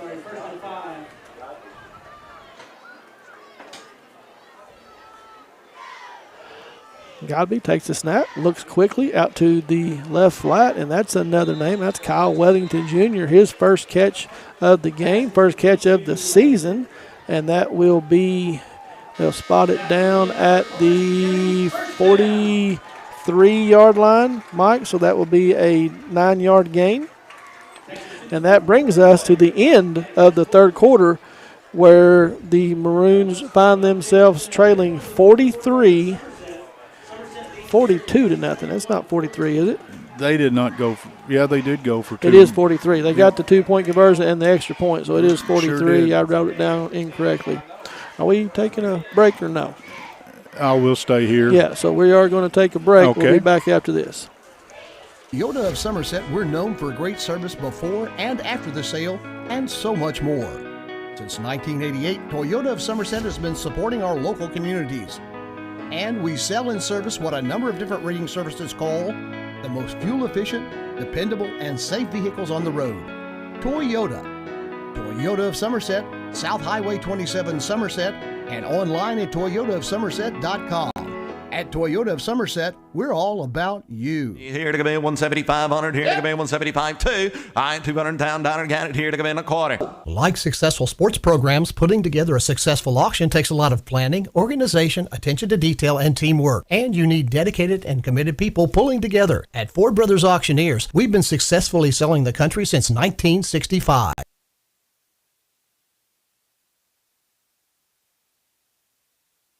As we come back to action here, we missed the second down play. Godby looking for Denmeyer on a quick slant. Just a little bit high, and it carries off of Denmeyer's hands and will fall incomplete and bring up second down. With the running clock, the officials take about 25 seconds to spot the football. They're ready to go home, too. Taking their time, getting it set. So Godby has Anderson and Idawine in the backfield. Throws it out quickly, and he had to because he got hit, and they're going to get roughing the passer, Mike. Really? Yep. And I'm not so sure. I mean, that was almost as soon as Godby let go of the ball, but there was, that's what you're going to get the call. You're going to get a roughing the passer, so that'll be 15 yards. Ball will move all the way down to the 20. Now, I'm Corbin, and there's nothing chippy been going on, but it's getting late. I got some guys out there on the field that play with high motors. I might be maybe they want to protect the shutout. Maybe that's what's up, but I might not leave them out there. Yeah. So down to the 28-yard line. That's another Kemper Furniture first down by the way of penalty. Now, Idawine off to Godby's right shoulder. He hands it to Idawine. He finds a hole. They've had a lot of success right up the middle, Mike, on that little trap play. Got about 9 there. Yeah, he's going to pick up 9 on first down, and that puts the Maroons in the... Godby, the freshman quarterback, has stepped in, and he's running the offense, that's for sure. The Maroons are in the Rick Barker red zone here for the first time in the second half. Clock winds under 10 minutes. Godby looks to pass. He is going to find Weathington Jr. Nice catch. In stereo. Yeah. Went up as he was getting hit underneath, and it is complete. And that will be a first down. Kemper Furniture first down. Ball to the 15-yard line. Gain of 4 on the passing catch. So Godby trying to direct this offense and get them into the end zone for the first time tonight. He sends Ryan Anderson in motion, hands it off to Idawine right up the middle. He gets drugged down by Smith on the play, but he's going to pick up, give him 3 on the carry, 2nd and 7. Well, if you just joined us, we're on a running clock, and Pulaski had an opening half full of opportunities and came up short. They're just trying to get a score on the board before this one ends. Godby sends 3 receivers right. He's looking for Idlewind. Had him a little bit of a wheel route there, and it was almost. Got a flag in the backfield. And there is some chirping going on now. Brady Hull into it with a couple of the Red Hounds defenders. Oh, there's flags everywhere. Yeah. These over here are new. Yeah. Where you said Hull was. Those are new. There was an original one on the other side. And we've got Corbin, coach, out on the field, coming out to let his team know, hey, we don't need anything stupid.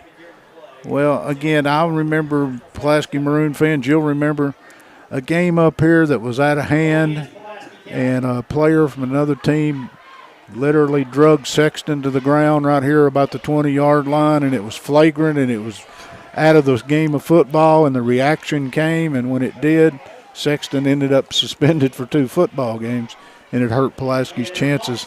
All right, so we get offsets.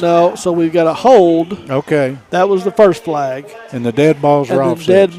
Dead balls are offsetting again. So, again, another offsetting, no damage, but the holding penalty will move the ball outside the red zone back to the 22-yard line now. Pulaski, that is, by my count, their 8th penalty of the game for 85 yards. So it should be 2nd and 20, but it is 2nd and 17. Godby hands it to Idlewind. He finds a little bit of room off the left side, but then he is quickly ridden out of bounds by the right side of the Red Hound defense, and will get 1 on the carry. Nice. We'll bring up 3rd down. And again, the story of the second half is going to be the missing players. Oh, yeah, there's, obviously there is a story there, and we'll find out. So Godby looking to pass. Quick, he's under pressure, eludes the rush, tucks it, and will run. Slide down at about the 17-yard line. So he will pick up 4 on the carry and bring up 4th and 13. And if I had the vision of replay, I would bet you that the left DN or outside backer Smith was offsides on that play. He got a heck of a running start. Yeah, he got a motor. And they're going to hand it to Idlewind, and Idlewind is going to pick up about 8 on the play, but it will not be enough for the first down, and so the Maroons will turn it over on downs and will not find the end zone. 5 minutes and 45 seconds remaining here in the ball game, and the Red Hounds will take over on their own 9-yard line. There'll be a lot of second guessing and things going on of this program because with the start they've had, there were a lot of us when the season started looked at the schedule and said this was very conceivable that this is how the season would start, and it has. New quarterback in for the Red Hounds. Elam's night is done. I believe that is Griffin Bates. I will get you the exact number here in just a second. He's going to toss it out to the left side. Great tackle out there by somebody. I believe that is Jesse Dixon. With the tackle? With the tackle. Who was on the carry? That was number 9. That was Dallas Merida. It was Merida. And the quarterback is Trey Person, number 810. So he threw it to Merida, and he gets brought down for a 3-yard loss. So let's say 4 yards, 2nd and 14.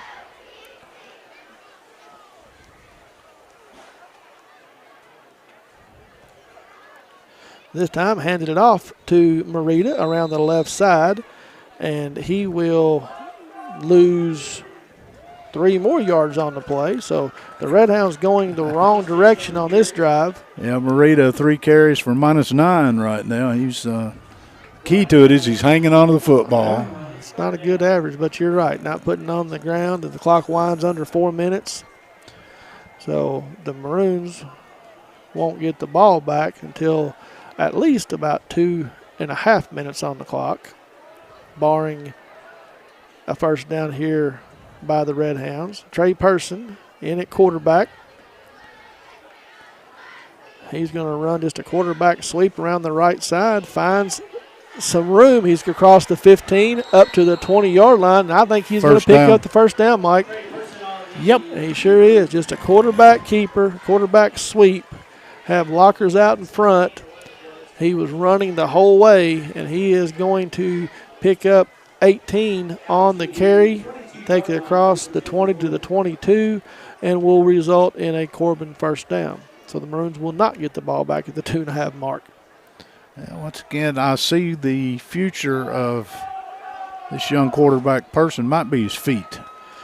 Pretty quick. Yep. So Person this time will hand it off. He gets bobbled in the backfield. Marita again on the carry. He gets blasted right at the 30-yard line, and that is Tyson Hooker. A bright future. So is that Marita on the carry? Marita picks up 9. And he's got it in plus territory now. Yeah, well, I think he was -8 by mine. So he's let's plus just 1. call it a push right now. So he's a +1. I'll take a push at the craps table. So a Person waiting to take as much time as he can off the clock. He will take it and hand off. That's a new ball carrier. That is number 31. He makes a couple of men miss, and that is John Hobbs on the carry. He's brought down on the play. Brock Green and Trey Hornsby. And a whole new team. A plethora of substitutes. That's the first team unit. Is it? Yeah, Elam's. Yeah, that's the first team unit. What did he gain on that play? It was a first down, correct? It was a first down. He picked up 3. Thank you.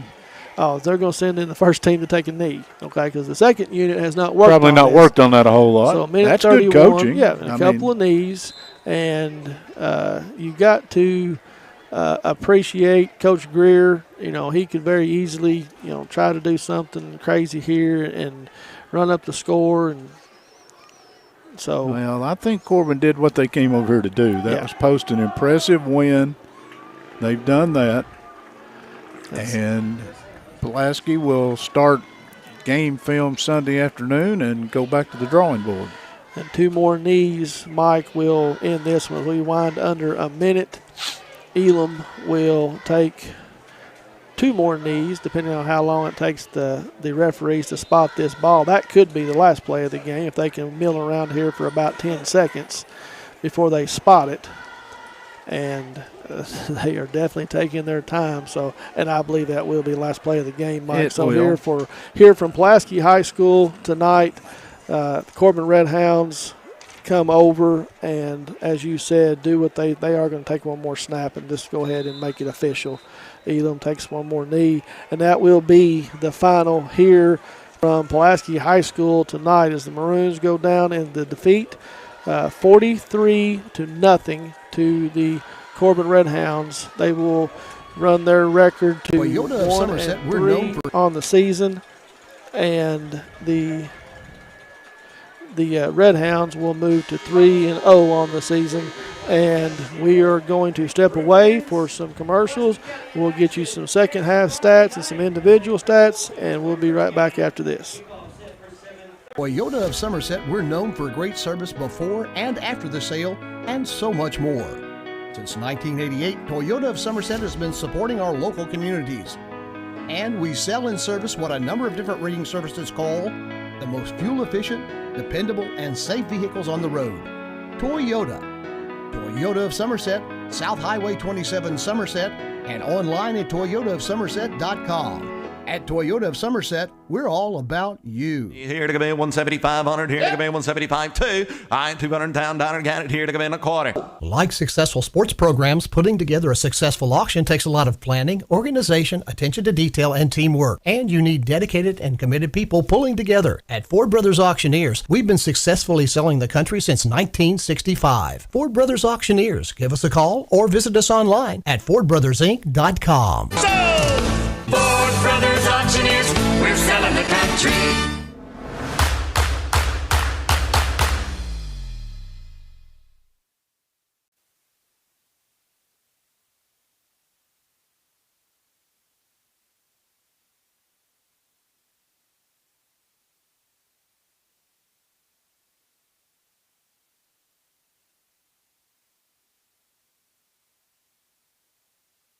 Welcome back to Pulaski High School final.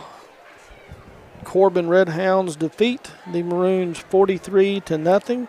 And the scoring recap in the second half will be quick. Then Mike will give you some individual stats, which will probably be just as quick. And then we will have our Somerset Community College Offensive Player of the Game, your United Cumberland Back Defensive Player of the Game, and your Wamco Lineman of the Game. This is the Alton Blakely post-game show. And for the Red Hounds, all the scoring tonight by the Red Hounds, indicative of the 43-0 score. 7:51 mark of the third quarter. Red Hounds moved it down the field, and Xander Curry would take it in from 7 yards out. They would go for 2, and Elam would find Petrowski in the middle of the end zone to make the score 36-0 to start the running clock. It would remain that way until Corbin's next possession at the 3:45 mark of the third quarter, and Colton Creekmore would take it 78 yards to the house on a little screen pass. On the little run from Creekmore out of the backfield, a sweep. And after the PAT by SEMA, that would make the score 43-0, and that would be your final here from Pulaski High School. Next week, the Maroons will travel to Versailles, Kentucky, where they will take on the Woodford County Yellow Jackets, who they met in the playoffs last year and went down to defeat to the Yellow Jackets. They are playing out of state tonight, if I'm not mistaken. A team from California. Yeah, so we'll see. Curious to see how that one plays out. And I'm going to wait until Mike gives us some numbers before I give our players of the game. All right. Because I'm undecided. There's a couple in mind that we had. Cason Brock had a really good night running the football in the first half and mysteriously absent in the second half. Hope it's not something injury-wise. And, again, I'm not going to speculate any further than that. Zach Anderson had a pretty good night throwing the football, but, again, no scores, and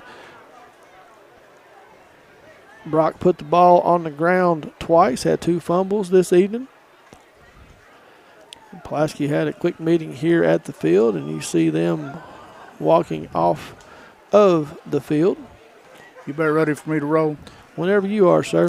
Let's do this. Again, a brief meeting. Corbin having their victory celebration. They'll get on the bus. They'll head home 3-0, as you said.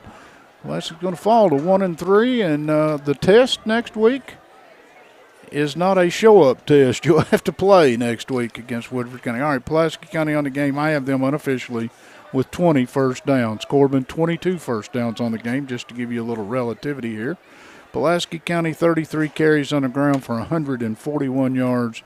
Corbin, 24 for 281, but again, the gash plays that are in there just skew that pretty much. Passing, 16 of 28 for Pulaski County for 150 yards. That's split between Godby and Anderson. I will split those out in the stats that we give you before next week's game.